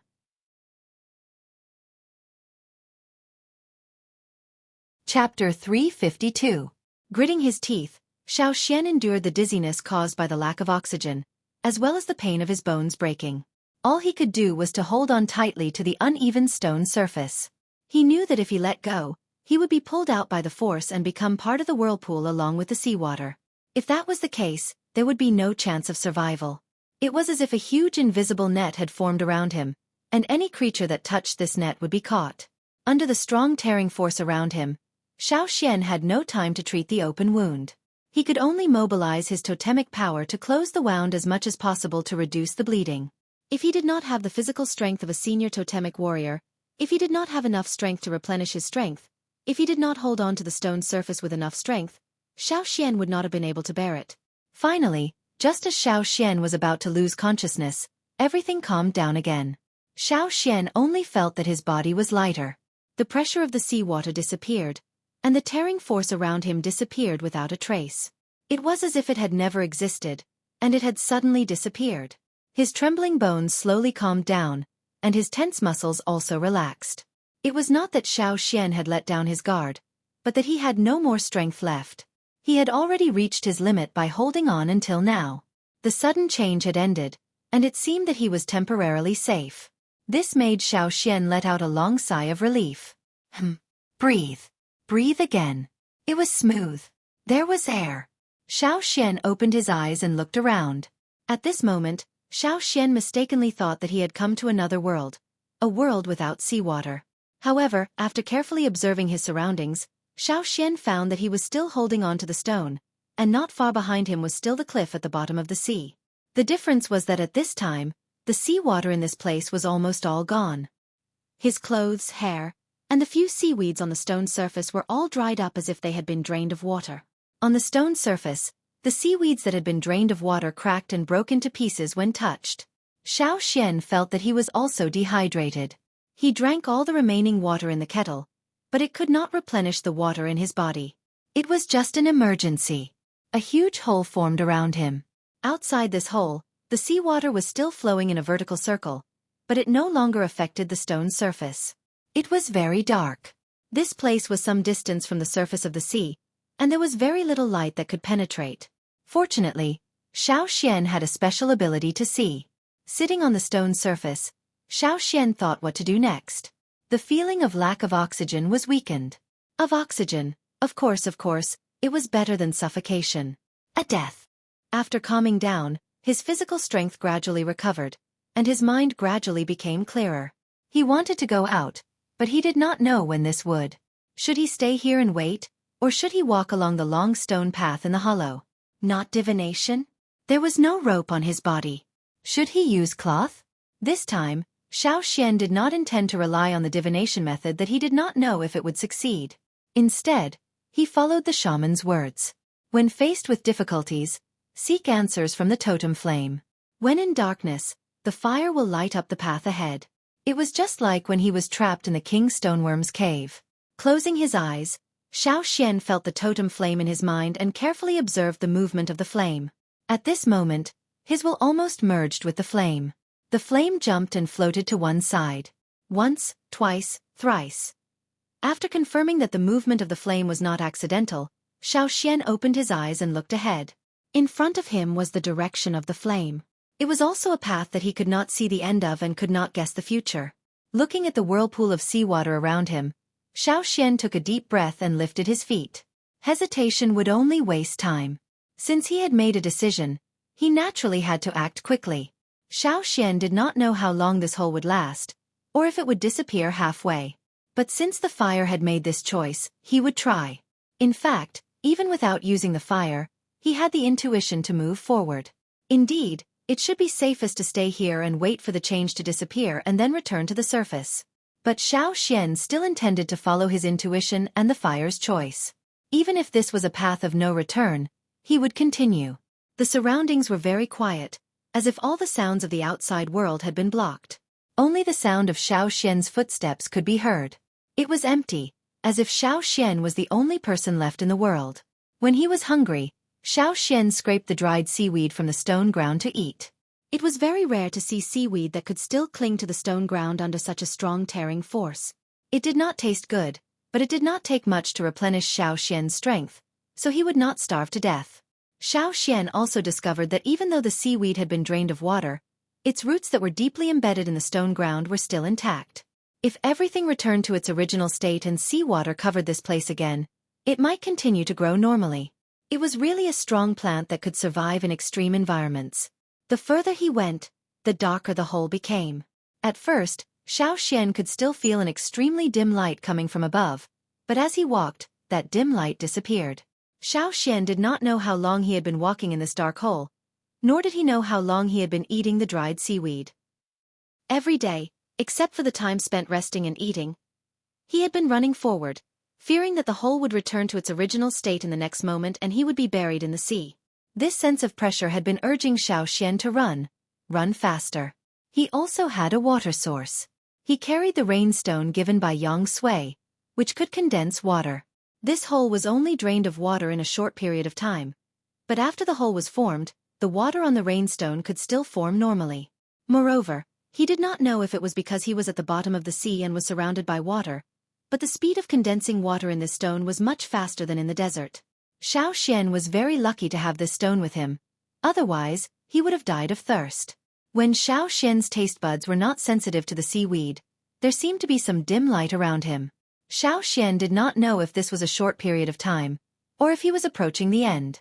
When he saw a mountain wall, he was sure that he had reached the end.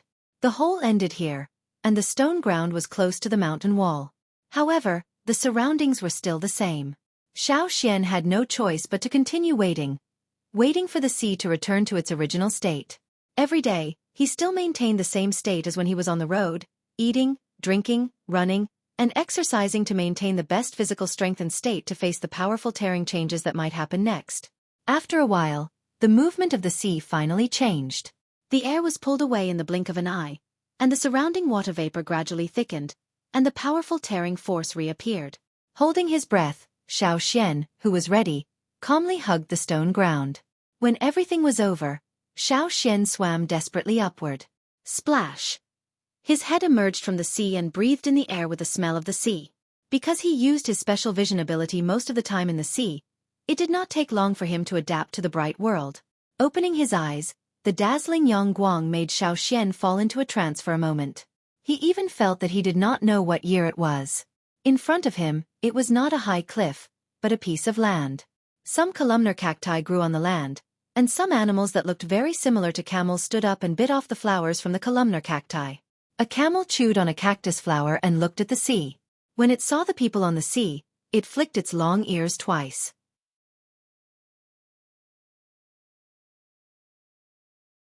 Chapter 353. Xueqi swam from the sea to the shore. There were no other creatures in the sea because of the changes in the sea below, but once the changes were over, more sea creatures would appear here. Xueqi didn't dare to take the risk. After going ashore, Xueqi finally had a feeling of being on solid ground. When he was in the sea, although he was stepping on the stone ground, because he was still in the sea, surrounded by seawater, he didn't have the feeling of being on land. He had to constantly worry about the hole disappearing at any time. His heart was always hanging, and his nerves never relaxed. He was really physically and mentally exhausted. Taking a deep breath, feeling the dry sand around him and the wind mixed with the smell of the sea, Xueqi had a feeling of being alive again. This feeling made him want to release his voice and roar a few times. However, in such a strange place, making a sound may cause some unnecessary trouble. Therefore, Xueqi could only hold back. Not far from a slightly higher place, a few camel beasts were chewing cactus flowers with a look of contempt. They raised their heads slightly, but their line of sight was lower in the terrain, where Xueqi was located. Some of them had seen humans before, but they had never seen anyone appear in this place near the sea. They had never seen anyone here since they were born. Therefore, the appearance of Xueqi surprised them. However, even if this species was surprised, the expression on their faces was still the same, a despicable look. The surrounding ground was very dry. Although it was close to the sea, the scorching temperature from the surrounding sand and stone ground, as well as the sparse and withered unknown plants around, told Xueqi that it probably hadn't rained here for a while. Unlike the desert at the other end of the sea, this was not pure sand. It was just that because of the drought and long-term weathering, there were more fine sand and stones. In other words, it was more like a mountain, just close to the sea and not so high. Perhaps a long time ago, the sea level was not as high as it was now, and the long stone belt connecting the two ends of the sea under the sea was exposed to the water. In the stone room where the notes were stored in Snowfield City, the blind old slave had said that the slave owners came from the sea. They might have passed through the narrow stone zone from here. Xueqi thought of the feeling he had when he was at the bottom of the sea, and the thought of the fire seed when he made his choice. Could it be that some people from the Yanjiao tribe who had disappeared for a long time also came to this land from the other side of the sea through that narrow and long rocky area? Xueqi didn't feel the existence of the fire seed, so he wasn't sure if the Yanjiao tribe really existed on this continent. However, he wasn't discouraged. Nearly 1,000 years had passed, and anything could happen. Just as Xueqi had said, there was a crisis in the tribe, and that part of the Yanjiao tribesmen had disappeared because they were looking for a solution. Thinking up to this point, Xueqi was suddenly filled with anticipation. After shaking off the water on his body, Xian drank some of the water he collected from the animal skin bag. His water bottle had broken when he was at the bottom of the sea, so he could only use the animal skin bag with rainstones as a water bag. The skin of the fierce beast was strong enough. Although the bag had been used to store other things, in order to survive, he didn't care too much. It was a good time to relax. Without the pressure of the sea, every cell in his body seemed to have a carefree atmosphere. His physical strength was rapidly recovering, and Xian swung his arms and walked along the sand and stones. He didn't go far immediately. For the time being, he didn't detect the existence of other threatening beasts, but if he walked for a while on land, it might not be the case. What he needed now was to quickly replenish his physical strength, not to find a beast to duel. Speaking of which, after being a vegetarian for so long, as a Yanjiao who had always been a carnivore, Xian felt his teeth itch. Looking at the several camel beasts that were looking at him from a higher place, Xian couldn't help but imagine them all as roasted whole camels. Xian still wanted to wait until his physical strength was fully recovered before dealing with the camel beasts. Unexpectedly, the other party was quite alert. It seemed to be aware of Xian's intention. It raised its head and turned its neck, turned around, and left. It didn't give Xian any extra glances. Xian. Seeing the camel beasts leave, Xian didn't chase after them. Instead, he waited until his physical strength was almost recovered and he had enough ability to protect himself before moving. It was really dry here. As he walked forward, the surrounding plants were mostly column-shaped cacti. Some of the flowers on the cacti pillars were eaten by the camel beasts just now. Even though they were animals that were good at living in dry areas, they still needed to replenish their water supply. If they didn't see any fresh water and didn't want to lick the seawater, they could only nibble on the flowers. The flowers on the cacti could provide them with the water they needed to survive temporarily. As he walked forward, there were more and more column-shaped cacti around him. They were also much taller. Even if there were flowers on the cacti, the camel beasts wouldn't be able to eat them. The surroundings were very dry, and there were obvious cracks in many places on the ground. The surrounding heat waves seemed to want to drain all the water from the ground, constantly scraping. However, it didn't take long for Xian to feel the changes in his surroundings. The wind blowing from the sea was cool, completely different from the heat waves on the ground. The changes in the surroundings cooled the warm and humid airflow over the land, and soon formed a white fog. Standing at a high place, Xian could see some white fog clouds near the coast. The wind from the sea blew the white fog towards the land.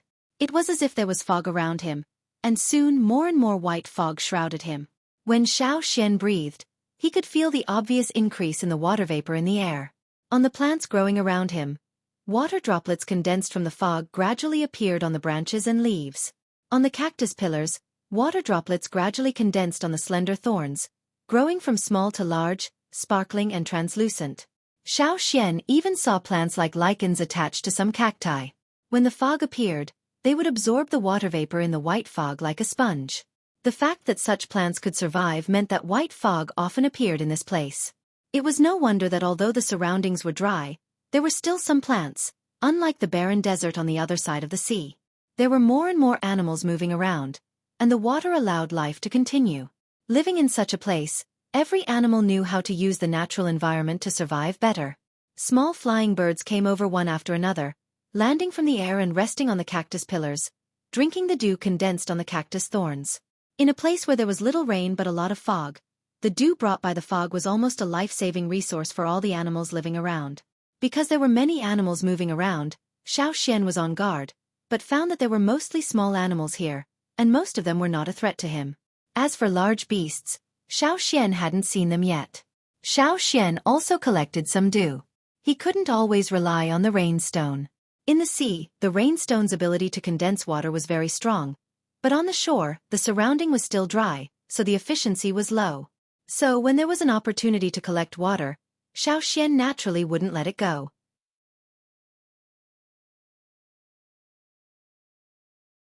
Chapter 354. The further they went, the less dense the fog around them. However, it was still there. Unlike the places he had been to before, there were fewer small beasts active here, and the atmosphere was not as harmless as before. It was full of quiet tension. Xian tied up the animal skin bag and held the only short knife in his hand. He stepped lightly and cautiously forward. At this moment, Xian heard voices. He had not seen anyone for a long time, and now he finally heard people's voices. Although he was vigilant, Xiaoxian's heart relaxed a lot. It was good that there were people. He was afraid that this was just an uninhabited land. With a change of direction, Xiaoxian went in the direction of the voices. The fog there was thicker. Listening carefully, there were two people's voices. Moreover, Xiaoxian could understand what they were saying.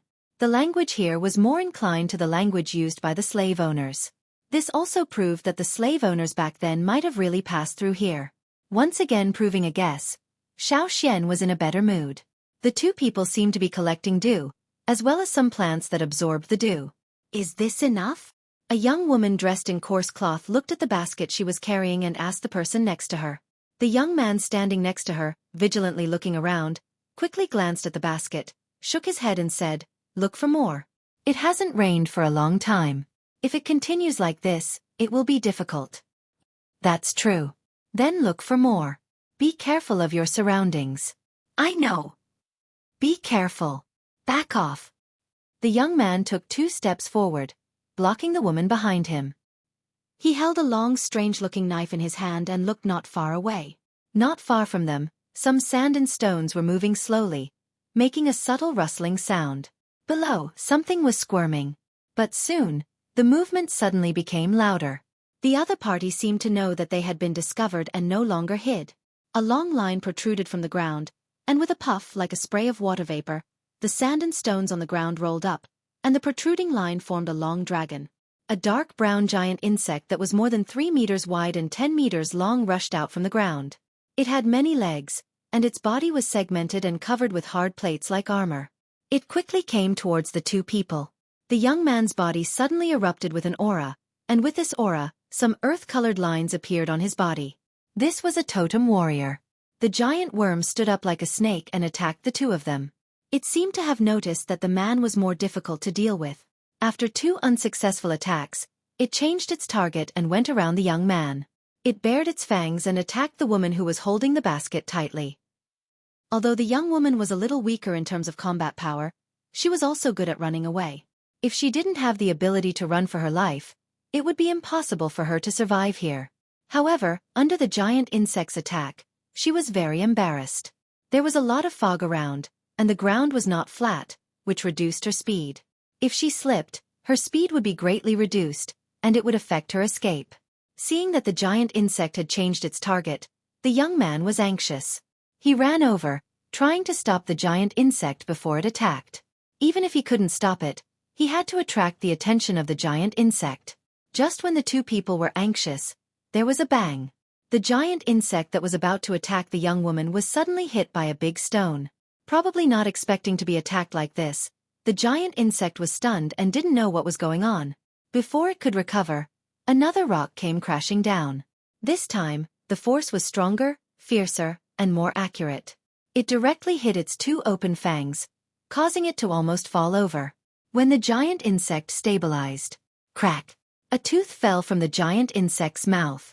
The other tooth of the giant insect wasn't so bad, but it was still hurt. Even if its body was hard, it couldn't withstand one big stone after another, not to mention that it lost a tooth. How could it continue like this? There was no sound, but the giant insect's actions showed that it was angry. No one would be able to remain calm if a tooth was smashed off while hunting. Abandoning its original prey, the giant insect turned to look for the source of the stone. It had already sensed the location of the person who threw the stone. The vision of the average person was limited in this kind of fog, but the giant insect was different.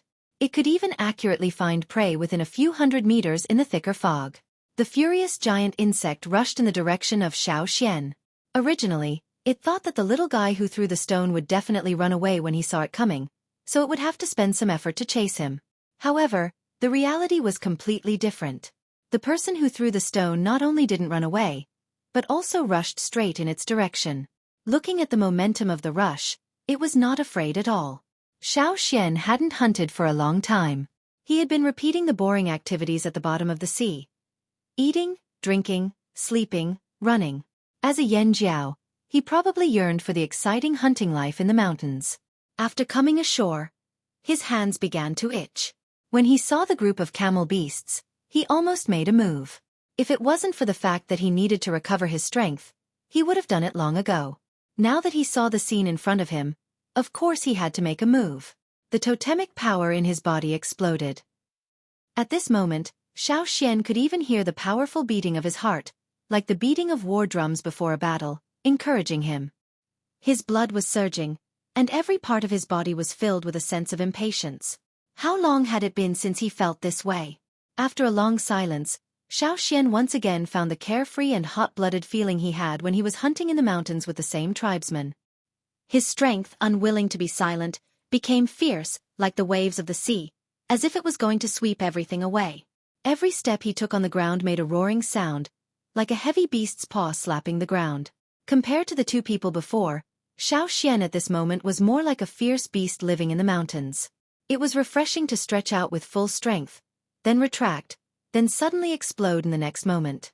Just as the giant worm stood up and was about to attack, Xueqi stomped on the ground. The sand and stones under his feet exploded, and the air was blown into the air by this stomp. Much of the fog was dispersed. The tyrannical force propelled his body forward, and Xueqi rushed towards the giant worm like a cannonball. He broke through the fog and kicked the giant worm's throat. That was where the giant worm's fangs and two long forelimbs could not reach. The giant worm had actually felt Xueqi's aura before it attacked, and hesitated. But it was too late to do anything now. Retreat? There was no way to retreat. Even if it felt that something was wrong, what could it do? Xueqi's kick was faster than the giant worm's, and it had no time to react. Bang! The sound of the collision was like a huge hammer hitting a mountain rock, and it sounded in this world shrouded in white fog. Taking advantage of the giant worm's change of target, the young man from before took the girl a little further away. Then, he turned back to look at the giant worm. At first, he was still thinking about who had come to help them so that he could immediately return to fight with the other party. However, when he turned his head, he saw the clear body of the worm flying out of the fog with a loud bang that made their hearts skip a beat. Flying, the eyelids of the two young men twitched at the same time, and they even had the urge to rub their eyes to see if it was an illusion brought on by the fog. After landing, the long body of the worm rolled a few times on the sand and stones, knocking down a few cacti. There were sounds of hard chunks falling around them, and one of them fell by the young man's feet. He looked at it and saw that it was the shell of the giant worm's scales that had fallen off. There was still some worm skin stuck on the inside of the shell, and the shell was used to protect the worm's body like armor, but a few pieces had been kicked off. This. The young man swallowed his saliva. Who the hell is this? Holding the saber in his hand, the young man thought to himself, even if I use the saber in my hand to chop it, it would be difficult to even leave a deep mark on the shell, let alone break the shell. The other party actually managed to kick the shell off. Hiss, from the looks of it, the worm's belly was kicked upside down. After being kicked, the giant worm that was rolling on the ground felt that Xueqi's momentum was still rising. Seeing that Xueqi didn't seem to be satisfied with the kick and wanted to do it again, it didn't care about the pain and quickly crawled into the ground. For a short time, it couldn't eat because of its throat injury, and the other injuries on its body also needed time to heal. In any case, it didn't plan to come out for a while. No, it would even leave this place and avoid it. When the giant worm left, the two young men who came out to collect dew nervously looked at the figure in the fog walking towards them. Although they were very grateful for the other party's rescue, they couldn't remain calm after seeing the scene just now. They were so nervous that their foreheads were sweating. They wanted to say something, but their throats seemed to be stuck. They opened their mouths a few times but couldn't make a sound. They didn't know what kind of tone to use and what kind of words to say. If they angered the other party, would the two of them also be kicked? Xueqi slowly walked in the direction of the two men. He had just finished the battle, and the power in his body hadn't calmed down. He was still lingering and didn't seem to be satisfied. The air on the surface of his body vibrated, and even the fog around Xueqi's body was dispelled. Running at the bottom of the sea for such a long time was tough and uncomfortable. Both physical and mental pressure had impacted Xueqi's body, but he did not weaken. On the contrary, it was as if his body had been tempered and became stronger. The leg that kicked the giant worm was slightly numb, but it wasn't uncomfortable or injured. When he rushed out, he seemed to already know that the kick wouldn't hurt him. When Xueqi came closer, the two men finally saw Xueqi's appearance clearly. Because he hadn't changed his clothes for a long time, Xueqi's cloth clothes had already become rags, revealing his body. The smooth lines of his muscles were like the hardest stone that had been polished. If they hadn't seen the scene with their own eyes, they wouldn't have been able to imagine how terrifying the power contained in this person's body was. The two men looked at the appearance of the person who had kicked the giant worm. He was quite young, and the other party looked at them with a kind and amiable gaze. He didn't give off a fierce feeling. From appearance alone, the two men really couldn't imagine that this person had such ability.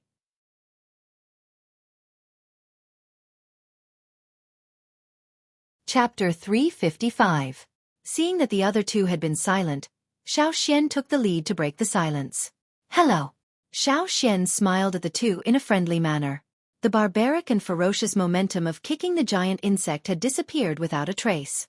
With Xueqi's words, the atmosphere eased a lot, and the tension of the young man and woman suddenly relaxed. "Hello. Hello." Although the atmosphere eased, the young man still stuttered when he opened his mouth.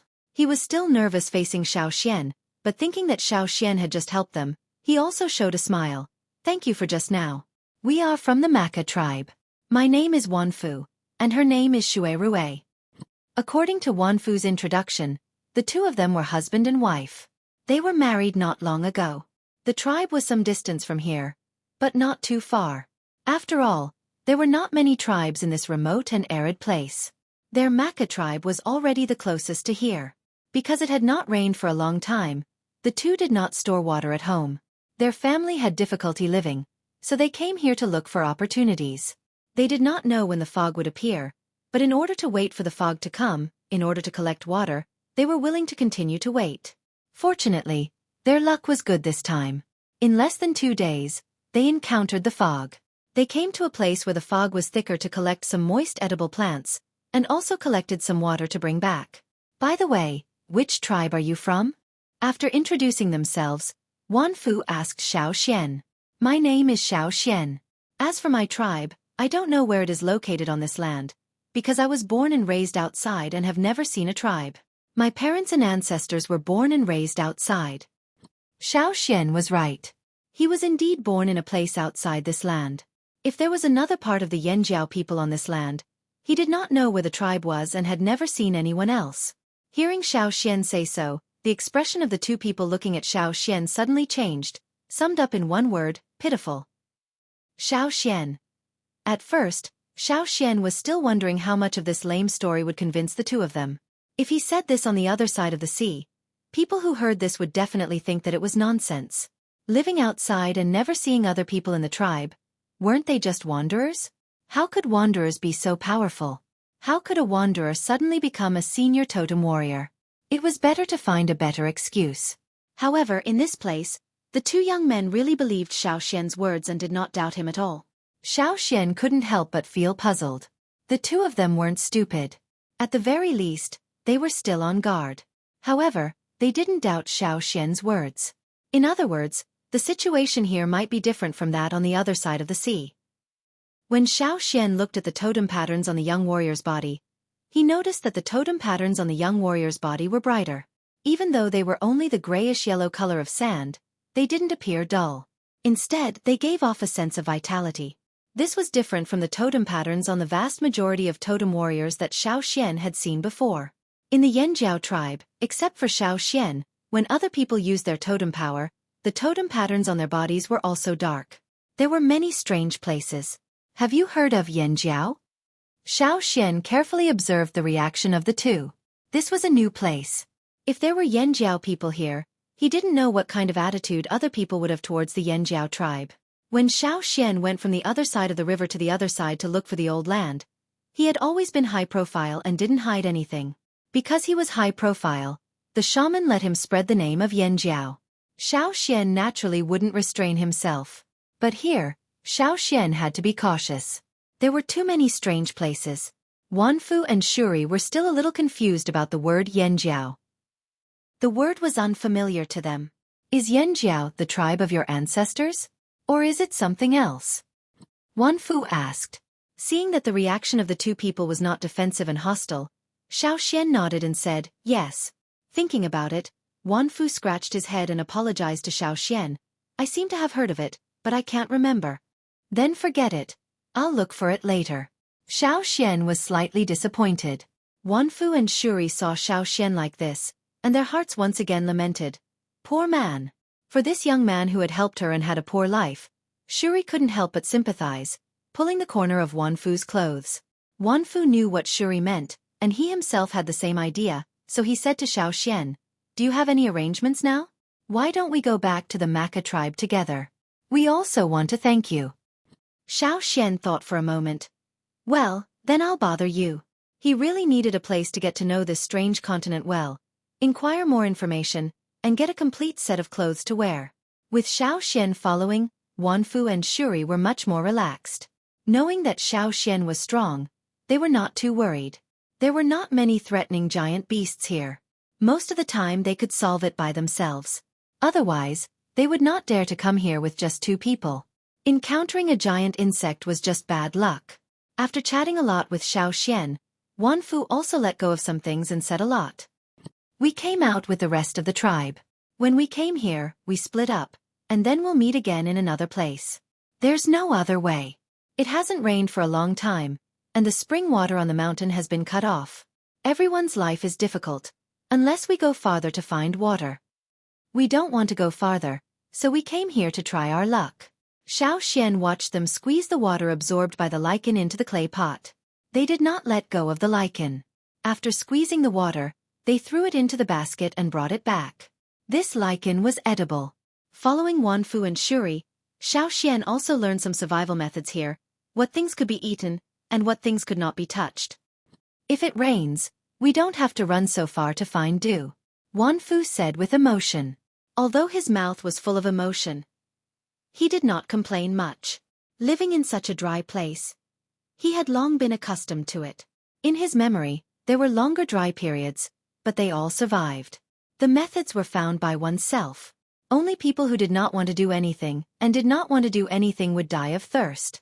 Seeing the appearance of Wanfu and Shuri, Xiaoxian glanced at the vines wrapped around a tree that was not thick. Some branches of the vines had withered because of the drought a few days ago. Xiaoxian casually tore off a piece, and his hands began to move. Wanfu, who was collecting dew and talking to himself, did not notice Xiaoxian's movements. After a short while, Xiaoxian finished the knot, looked at the conclusion, tore the knot and threw it away. 10 days later, at noon, it should be able to rain, Xiaoxian said. Wanfu and Shuri's movements of collecting water paused because of this sentence, and they both looked at Xiaoxian in surprise. You know how to read the weather? A little. Xiaoxian did not say much. Wanfu and Shuri looked at each other, not knowing whether to believe Xiaoxian's words or not. However, no matter what, they still had to collect dew now. Even if it rained 10 days later, they still needed to get through these 10 days. After the jars and baskets were full, the 2 left and went to the place where they agreed to meet with the tribes. The further they went, the thinner the fog became, and the air became hotter. When they felt the scorching heat again, the surroundings were still dry and barren, far less vibrant than the fog-shrouded place. When they went to the meeting place, Wanfu hunted a beast, and Xiaoxian also hunted too. Although they were not as good as the giant worm, they had more meat. Even if the giant worm was a vicious beast, it did not have much meat and could not eat much. Xiaoxian, who has been a vegetarian for a long time, did not care about being picky. Of the 2 beasts, one was for Xiaoxian to eat himself, and the other was for Wanfu after he went to the Maka tribe. He planned to stay in the Maka tribe for a while, so naturally, he had to bring some gifts. He could not rely on the credit of saving people. When the sun was slanting, Xiaoxian also saw the other people of the Maka tribe who came out with the Wanfu couple. Several of them were injured, but fortunately, no one died. This was already a very good situation. Wanfu introduced Xiaoxian to them. Originally, when they saw Xiaoxian's rags, they still had some disgust. When they caught a glimpse of the 2 beasts that Xiaoxian hunted, their faces eased a lot. Some of them also hunted some beasts, but they were not as good as Xiaoxian's, and the quantity was not as good. When they returned to the Maka tribe, the others saw Xiaoxian carrying 2 beasts and chatting with Wanfu easily. He was not even out of breath, and they could not help but be surprised. However, the Wanfu couple also said that after seeing Xiaoxian throw a stone at the giant worm and kick the giant worm, they were not surprised.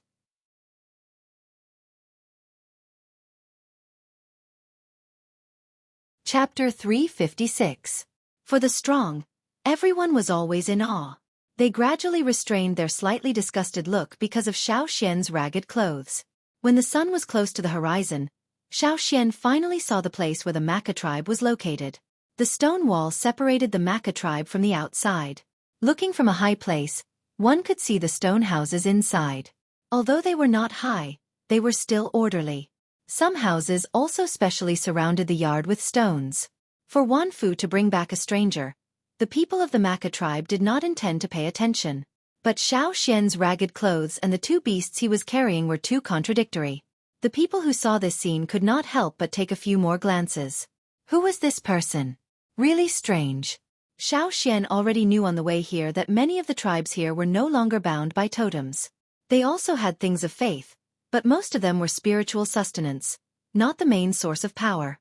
If a stranger was accepted by a family, as long as he did not do anything that hindered the tribe, he could be accepted by the tribe and become a member of it. The closer he got to the Maka tribe, the deeper the doubts in Xiaoxian's heart. He did not feel the existence of the fire seed in the Maka tribe.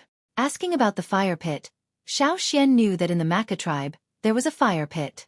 Perhaps it was a custom passed down by the ancestors, and it would be used during the sacrifice.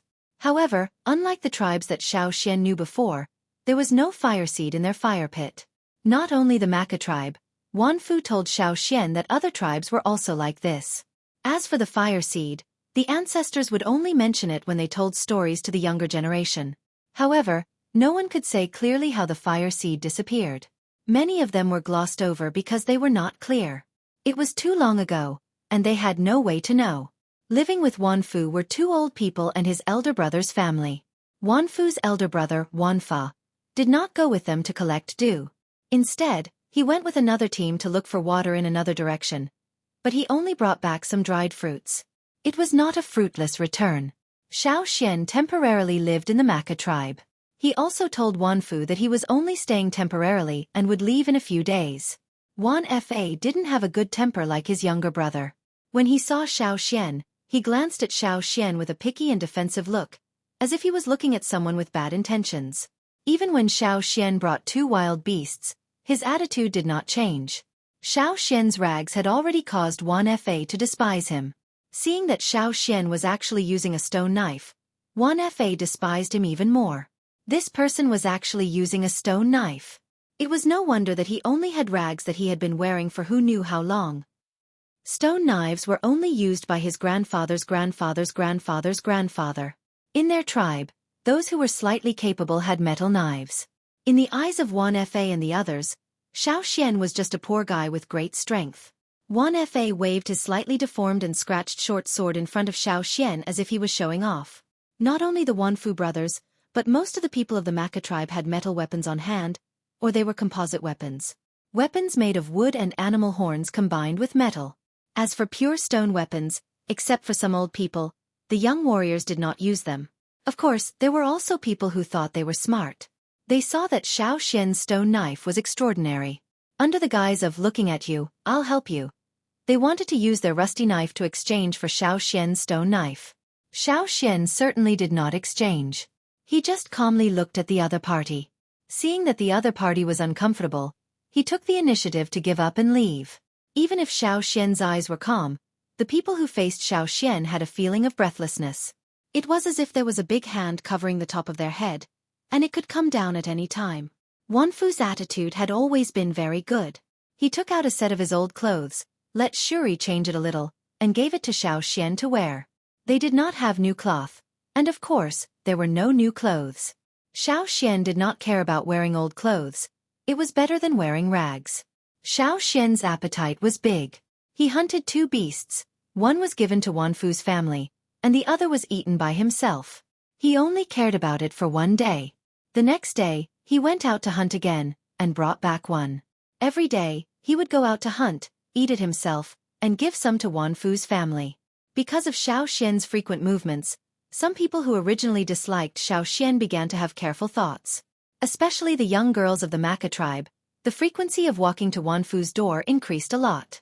Some people dressed up every day to deliberately block Xiaoxian, in order to say a few more words.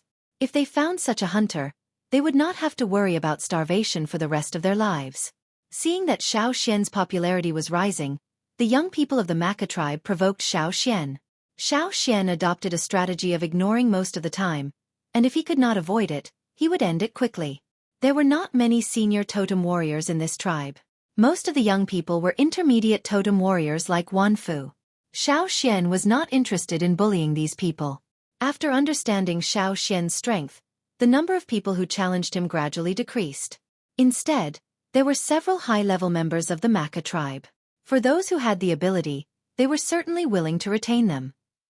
Knowing that Xueqi was only staying temporarily, they repeatedly sent people to persuade Xueqi to stay, and also promised some benefits. Unfortunately, they could not make Xueqi change his mind. For this reason, they regretted for several days. Because of Xueqi's temporary residence, the living conditions of Wanfu's family were obviously improved by a grade. The elderly and children in the family also seemed to be more energetic, but the problem of water was still difficult to solve. Xueqi could not help them. The efficiency of the rainstones in his hands was not high in dry places. However, the water that Wanfu and the others collected last time can last for 10 days if they save a little. After 10 days, everything would be fine. Seeing that Xueqi was distributing meat every day, Wanfu, who originally wanted to repay the kindness, did not expect that the kindness was not much. Instead, he received a lot of benefits from the other party. There was not much that he could help Xueqi, and his heart was even more guilty. He could only pull out what he knew when Xueqi asked something, and ask others if he did not know. This helped Xueqi a lot. On this day, Xueqi had lived in the Maka tribe for 10 days. He had a preliminary understanding of this place and did not intend to continue to live here. Walking to the door of the house, Xueqi looked up at the sky. "Hey, Xueqi, you don't go out today?" Wanfu, who had just woken up, saw that Xueqi did not go out, and asked in surprise. During this time, Xueqi went out in the morning every day and came back when the sun was tilting. Wanfu's people were already used to it. Even if they went out to hunt, they would not go out every day. Xueqi was a special case. Sure enough, a real warrior was different from others. Seeing Xueqi look up at the sky, Wanfu remembered what Xueqi said to them about rain 10 days ago. He went to the door and looked up at the sky. The sun was still high in the sky, and there were some floating clouds in the sky. But in this place, sometimes clouds did not mean that it would rain. Looking at the shape was useless. Sometimes, looking at the dark clouds and rolling thunder, it did not take long for the sky to clear again. It was not uncommon. "I'm leaving today. Thank you for your hospitality." Xueqi turned and said, "You're leaving?" Xueqi, who came out, was also surprised. She knew the changes in the family during this time. Now there was still a lot of meat in the family that had not been eaten and was hung outside to dry. Many people envied their family for having such a person. Unfortunately, he was leaving. Also, such a person would not be trapped in a remote place like the Maka tribe. Even if he went to the city-state, or to those big tribes, he could easily stay. When Xueqi came, he did not bring many things, and when he left, he did not bring much. The most obvious thing was that he changed his clothes, and he did not look so embarrassed. When Xueqi left, he met a traveling team of Maka coming back from the outside. This team went to farther places to trade, and also helped the tribes bring back some things, such as metal weapons and new cloth. In the traveling team, there were 3 senior totem warriors, 2 middle-aged men, and 1 older. However, Xueqi was not afraid of them, not to mention that he was already leaving, so he did not look at this team. However, the people in the team saw Xueqi, a stranger, and glanced at him a few more times. Wanfu sent Xueqi out of the tribe, and then went back. "Wanfu, who was that person just now?" There were people in the traveling team who were familiar with Wanfu, and asked. "Oh, his name is Xueqi. He saved me and Xueqi, and lived in our house for 10 days. He is very powerful, and can go out to hunt beasts every day." Wanfu talked about Xueqi's matter. When he met a familiar friend, Wanfu's words were more. He described the situation when Xueqi saved them in detail, and also added some words to polish it, which could arouse the interest of the listeners. "Wow, so powerful?" "Yes, very powerful." Wanfu nodded vigorously. Every time he said this, many people did not believe it, saying that he was too exaggerated. However, he really did not exaggerate, and what he said was the truth. Some people in the returning team also heard Wanfu's words. Like others, they felt that Wanfu's words were only 30% true, at most 50%. The young people in the tribe always exaggerated things. However, the leaders of the team thought more about it. A hale and hearty old man looked at the person next to him and said, "Why do I feel that this method of directly moving a big stone to smash a behemoth sounds a bit familiar?" "Me too. I just can't remember where I heard it." The person next to the old man also said, "Such a fierce and arrogant method of fighting. I have indeed heard it. I should have heard it when I went to the city-state before." The three people with the highest status in the team said so, and the others did not have much to say. No matter what they thought, they would not refute the words of these three elders. After a moment of silence, the old man asked Wanfu, "I just saw him talk to you before he left. What was he talking about?" Wanfu looked serious. This was the father of the current leader of the tribe. His position in the tribe was very high, and he had to be treated with respect. Seeing this question, Wanfu did not hide it and seriously replied, 10 days ago when we went out to collect, Xian said that it would rain this afternoon. Just now, he reminded me to wash the big jar full of jerky at home and wait for the water." As soon as Wanfu's voice fell, a few younger people could not help but laugh. "Ha! You believe this? Who does he think he is? Is he?" Here, some people like that were not collectively called witches, but different according to gender. Men were witches, women were witches, and the names were different. That's right. How did he fall into such a situation? Also born outside, don't know where the tribe is? Full of lies. Extremely bad. Someone answered, "He should be beaten up and thrown out." Only you, Wanfu, would believe it. How old are you? Still so easily deceived. The young people spoke one after another, but the three people with the highest status in the team did not make a sound. They seemed to be contemplating. After a long while, the old man smiled casually. "Probably I think too much. Okay, everyone hurry up and move the things back." Wanfu intended to defend Xian, but the leader's father had spoken, so he could only swallow the defense. But after returning, Wanfu and Xueqi quickly cleaned up the pots and jars in the house. Noon gradually passed.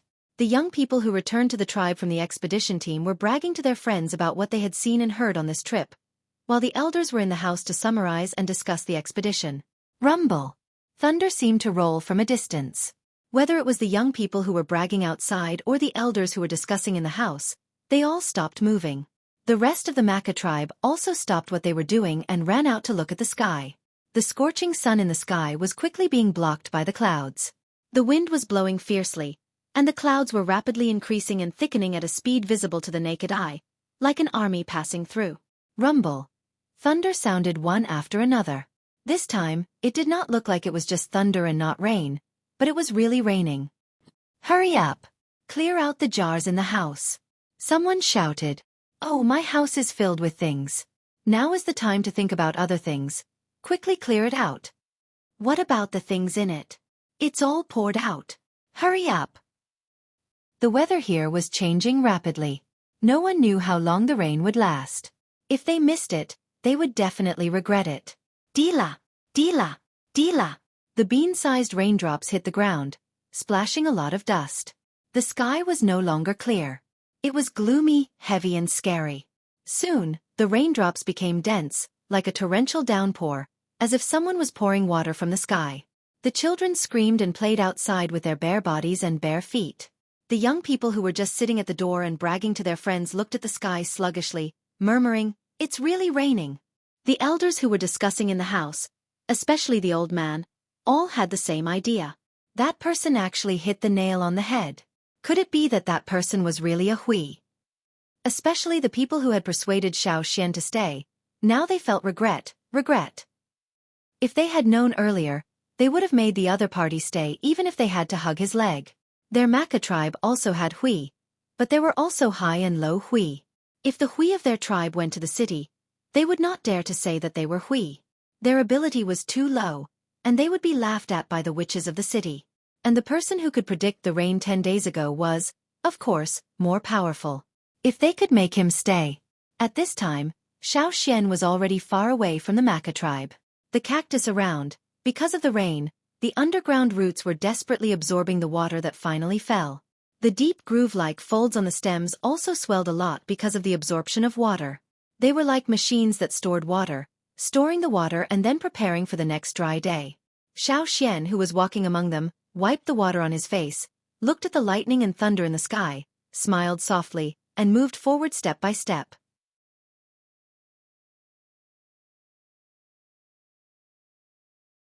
Chapter 357. After leaving the Maka tribe, Xian also saw people from other tribes going out, but he did not go with them. Those people were very wary of Xian, probably because they were carrying some goods and were worried that Xian would rob them. Xian also had the experience of a long journey. He knew that the team would reject strangers halfway, so he did not go up. He just asked at a distance of 20 meters. The other party saw that Xian did not mean to get close. After reluctantly answering Xian's 2 questions, they hurried away. Xian just asked about the geographical shape of the surrounding area, but the other party's answer was too brief. Xian could only combine the information he heard from the Maka tribe and speculate about where to go. Here, there were tribes and slave masters. However, there weren't many conflicts between the tribes and the slave masters, unlike the conflicts on the other side of the sea. Many of the tribes even often went to the cities under the jurisdiction of the slave owners to trade. For them, this was a very common thing. For example, the Maka tribe often had traveling teams go to the nearest city, exchanging things for cloth, copper weapons and so on. However, Xian did not intend to go to the slave owner's territory. What he wanted to know most now was whether the other half of the Yanjiao tribe was here or not. If the preferences of the Yanjiao people had not changed, they would probably be more inclined to the mountainous areas, especially places with many fierce beasts. With more people, there would naturally be fewer beasts and fierce beasts. Therefore, Xian intended to go to the mountainous areas with fewer people to try his luck. After asking about the surrounding geographical shape, Xian made another knot divination to determine a direction and went there. He only divined the approximate location, not the distance, so he could only go in that direction. In the beginning, he could see some people traveling every 2 days, but gradually, the number of people he saw decreased. The land became desolate, and although the surrounding mountains and forests were wide, he did not know if it was because of the soil, but the growth of plants was not lush, and there were not many thick trees. Xian looked up and saw that there were layers of slightly desolate mountains around him. He did not change his route, intending to pass through the valley. He listened carefully to the movements around him. Except for the cries of some birds and small beasts, he did not hear any other dangerous sounds. The cries of the birds and beasts were relatively peaceful, and there was no panic. It should be relatively safe here. There were occasional streams flowing through the valley. Xian had been following the predetermined route and direction. When he came to a stream, he saw someone lying by the water, with his head next to the stream. When the stream flowed, the other's face. His gray hair scattered in the water, swinging with the stream. If the other person had already died, Xian would not have cared. However, the person was still alive, just a little weak. After going over to check, Xian found that this was a rather old man. There were many wrinkles on his face, and he looked older than he looked from the back. The person did not have any serious external injuries. Other than the broken bone in his right arm, the rest of his body was fine. This person was dressed in gray cotton clothes, and it was unknown how much he had experienced. His clothes were tattered, and were only a little better than when Xian had first arrived. The weapons he carried were a few small copper knives. The knives looked different, but they were all very small. Judging from the shape, they did not look like they were used as hidden weapons. Xian did not know what they were used for. There was also a bag wrapped around his waist. The bag was made of animal skin. Judging from the leather, it was at the level of a dire beast. The skin of an ordinary beast would not be so tough. After carefully sizing up the person, Xian carefully turned him over and moved him away from the stream. Xian called out to him, but he did not wake up. Seeing that the person did not wake up, Xian's gaze fell on the animal skin bag around the person's waist. He reached out and poked it. When the other party was lying by the stream, his uninjured left arm had been protecting his body. Even when he flipped over, his arm did not leave his body. This was a subconscious action, which meant that the animal skin pouch was very important to this person. When Xian reached out and poked the animal skin bag, the person did not wake up, but the muscles on his face twitched. When he poked again, the person's eyes suddenly opened. His bloodshot eyes were filled with vigilance and murderous intent. He pushed his elbow against the ground and quickly rolled away from Xueqi. Then, he hit his head on a big rock beside him. Xueqi heard the sound and felt pain for him. There was no need to be so agitated. Fortunately, the person did not faint. After groaning in pain, the person wanted to reach out and touch his injured forehead. However, his right arm was injured, and his left arm was protecting the animal skin bag. He moved his left arm, but after some thought, he put it back and continued to protect the animal skin bag. He allowed the blood to flow from his forehead, but his eyes were fixed on Xueqi, as if he was afraid that Xueqi would come over and rob him. "Don't worry, I won't rob you." Xueqi saw him like this and said, at such an old age. He did not know why he had fainted by the stream. When he woke up, he hit his head on a rock. It would be strange if he felt good. The person relaxed a little, but his guard was still up. "If I wanted to rob you, I would have done it a long time ago. Why would I wait until now? Besides, even if I wanted to rob you now, can you stop me?" Xueqi said. "That's true." The white-haired old man lowered his guard a little. The murderous aura he had when he woke up also disappeared. His head was still a little dizzy, so he calmed down and moved his nose. He looked at Xueqi and asked, "Do you have any meat on you?" It was a question, but his tone was very certain. Xueqi reached into the bag and took out a piece of jerky. He threw it over and asked, "How did you faint here?" The old man hurriedly caught the jerky that Xueqi threw over and sniffed it. His eyes were a little disgusted, but his movements were not slow. He quickly took a few bites and answered Xueqi with a lisp, "I was hungry." He had thought that it was poison or some other reason, but the answer turned out to be hunger. After quickly finishing the jerky that Xueqi gave him, the old man looked at Xueqi again and asked, "Do you have any more?" Xueqi took out another piece, but did not immediately hand it over. Instead, he said, "Answer a few of my questions first, and I'll give you the jerky in my hand." The old man frowned and did not speak. It seemed that he was not very willing. Xueqi did not mind. He raised his finger and pointed, asking, "Walk that way. How long will it take to see the dense forest?" After hearing Xueqi's question, the old man's frown relaxed. He had thought that it was some other question, but it turned out to be this. "I don't know. I've never been there. It's my first time here. However, as far as I know, you won't see the dense forest for at least 2 days. It's all the same as here." The old man replied, "This is a famous wasteland. There isn't even a tribe here. Even if you walk for 2 more days, you won't see anyone else."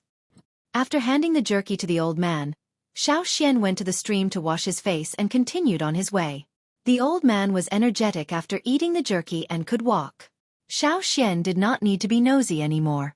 However, Xueqi had only taken a few steps when the old man's voice came from behind him. "Hey, wait! Little brother." Just a moment ago, he had been on guard against Xueqi like he was guarding against a thief. Now he was calling him little brother so intimately. Usually, when someone called someone so intimately, there must be some other intention. Xueqi turned around and looked at the old man, asking him what was going on. The old man got up from the ground and looked around. His eyes stopped at one spot and he happily pointed in that direction. "There. It's that grass with white stripes. Pick some for me." From his tone, it was as if he was ordering people around. Xueqi looked at the place the old man was pointing at. It was almost vertical to the ground at a 90-degree angle. At least 30 meters above the ground, there were a few grasses that were half an arm's length with white stripes growing there. Xueqi wanted to turn around and leave, but seeing that the old man did not seem to realize that his tone was wrong, Xueqi thought for a moment and shook his head. Forget it. He would not argue with the old man. Besides, he also wanted to know what the grasses with white stripes were for. In such an unfamiliar place, it was always good to know more.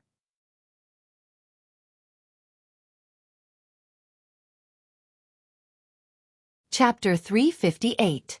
Although the mountain wall was almost perpendicular to the ground and was difficult for many people to climb, it was nothing for Xueqi. After all, he had climbed this kind of mountain wall many times when he was hunting in the tribe, so he was very familiar with it. The old man stood below and watched Xueqi nimbly climb up the mountain wall from below like a gecko sticking to the wall. He seemed to be at ease and didn't seem to be strenuous at all. Seeing this, The old man couldn't help but raise his white eyebrows. He stared at Xiaoxian's back with shining eyes. Xiaoxian, who was climbing up the mountain wall, sensed something. He stopped and looked back, just in time to meet the old man's gaze. The old man smiled unusually amiably. He waved at Xiaoxian and pointed at the grass on the mountain wall, saying, "Go on, go on." Xiaoxian suppressed the doubts in his heart and continued to climb up. He reached out to grab the grass, intending to pull it down directly. "Hey! Don't pull it, don't pull it. If you use it to dig it, the roots will stay longer. Use my knife to dig it." Cat. The old man took out a strange-looking copper knife from his leather bag and threw it at Xiaoxian. So troublesome. Xiaoxian cursed in his heart. The throw was accurate. Xiaoxian caught the depression in the mountain wall with one hand and caught the knife with the other. He then used the knife to dig up the grass with white stripes. The knife looked strange, but it was very suitable for digging up grass that grew on the mountain wall. It didn't take long for him to dig up the grass, roots included. Catch! Xiaoxian threw the knife and the grass down. The old man hurried over, ignoring the falling knife and carefully catching the falling grass. "What are you using this grass for?" Xiaoxian asked as he came down from the mountain wall and saw the old man cut a leaf and put it in his mouth. "Medicine. It's useful for bone injuries." The old man didn't say much. He just kept chewing the leaf, the muscles on his face twitching. When he was almost done, he swallowed it. After tasting it for a moment, he felt that it wasn't enough, so he cut off a smaller leaf and continued chewing. Thinking of the bone injury on the old man's arm, Xiaoxian memorized the appearance of the grass. When the old man chewed the grass, he seemed to be in pain. Xiaoxian asked, "How does it taste?" The old man didn't say much. He cut off a small leaf and handed it to Xiaoxian. "Try it. You can eat it even when you're not injured?" "Yes. As long as you don't eat too much, you'll be fine." "All right." Xiaoxian took the leaf. He didn't look at it carefully when he was digging earlier, but now he realized that the veins of the grass were harder than he had imagined. Especially the thickest veins with white stripes. They seemed to produce a crisp sound if he tried to break them. Xiaoxian bit the tip of the leaf first. Feeling the cool bitter taste, he didn't find anything wrong with his body, so he bit another half of the leaf and chewed. This time, he ate more of the veins, so the strong bitterness suppressed the cool taste. No wonder the old man's face twitched when he chewed. It was so bitter. The old man originally wanted to see Xiaoxian stomp his feet in pain, but he found that Xiaoxian just frowned and didn't have any other expression. Could it be that his sense of taste is bad? The old man thought. If so, this young man is really pitiful. He can't taste the world. Ignoring the old man's thoughts, Xiaoxian finished chewing the whole leaf. The bitter taste gradually disappeared, and the cool taste lingered. His exhaustion disappeared a lot. As for his bones, because there were no bone injuries, Xiaoxian didn't feel much. He only felt that some strength seemed to flow into his bones. Since the old man was fine, Xiaoxian planned to leave. This time, as soon as Xiaoxian moved, the old man hurriedly stopped him. "Hey, wait. You want to go that way? I'll go with you." The old man stood up and carefully put the white striped grass into a cloth bag. Xiaoxian turned to look at the old man. He didn't say anything, waiting for the old man to continue. "I came here to look for something. Although I don't know much about this area, I know more things than you. Don't be fooled by the fact that this place is very desolate. There are many poisonous things here. If something happens to you, I can help you." The old man said. "What else?" Xiaoxian asked. "It's not easy for me to move. If I find something, you can help." The old man thought that this was a very good idea. "Okay, that's it." However, Xiaoxian ignored him and continued to follow the route of the plan. The old man hurriedly followed and continued to persuade Xiaoxian.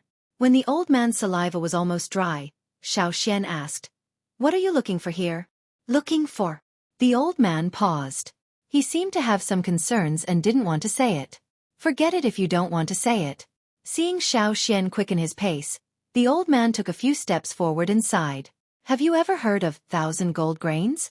1,000 gold grains? The word gold in the name definitely didn't refer to gold or metal. Since the old man was here, he should be looking for a plant. Since the word gold was in the name, it either referred to the color or to highlight its value. Thinking about it, Xiaoxian shook his head and said, Never heard of it. The old man looked at Xueqi with an ignorant expression and said, I came here to look 4,000 gold grains. It is said that 1,000 gold grains can produce 1,000 grains per plant. It is also drought-resistant and can grow in barren land with very little rain. Food crops? So you came here to try your luck? Xueqi asked. This place was indeed barren. Although there were streams and springs in the mountains, there was not much rain in this place and it was dry. Yes, we grow food there. In the past 2 years, there has been less rain. It is said that the drought will continue for a few years. Speaking of this, the old man was very emotional. But it was useless to complain, so he came to look for these drought-resistant food crops. Aren't there witches and sorcerers? Can't they pray for rain? Xueqi asked again. He didn't know if the tribes here could pray for rain, so he asked this question just to test the waters. In this place, in addition to some tribal sorcerers, there were some independent professional sorcerers. Many people would pay these sorcerers to solve some problems that others couldn't solve. When the old man heard this, his face showed anger. Don't mention it, a bunch of trash. Descendants of the ancient sorcerers, you can't even pray for rain. Bah! Xueqi was speechless. People who dared to bob the sorcerers, Xueqi had only seen one so far, and he was almost starved to death. The people of the Maka tribe absolutely did not dare to bob the sorcerers. Most of the people he had seen until now held a kind of awe for the sorcerers. Except for the one next to him. If they couldn't solve the problem of rain, they could only work on crops. No matter what the old man's temper was, traveling thousands of miles to find a solution was admirable. That 1,000 gold grain. What does it look like? Xueqi asked. It's 1,000 gold grains. I haven't seen it with my own eyes. How can you find it if you haven't seen it? I'll be able to recognize it when I see it. The old man didn't think there was a problem at all. Right, what's your name? The old man asked. Xueqi, what about you? My name is Xueqi.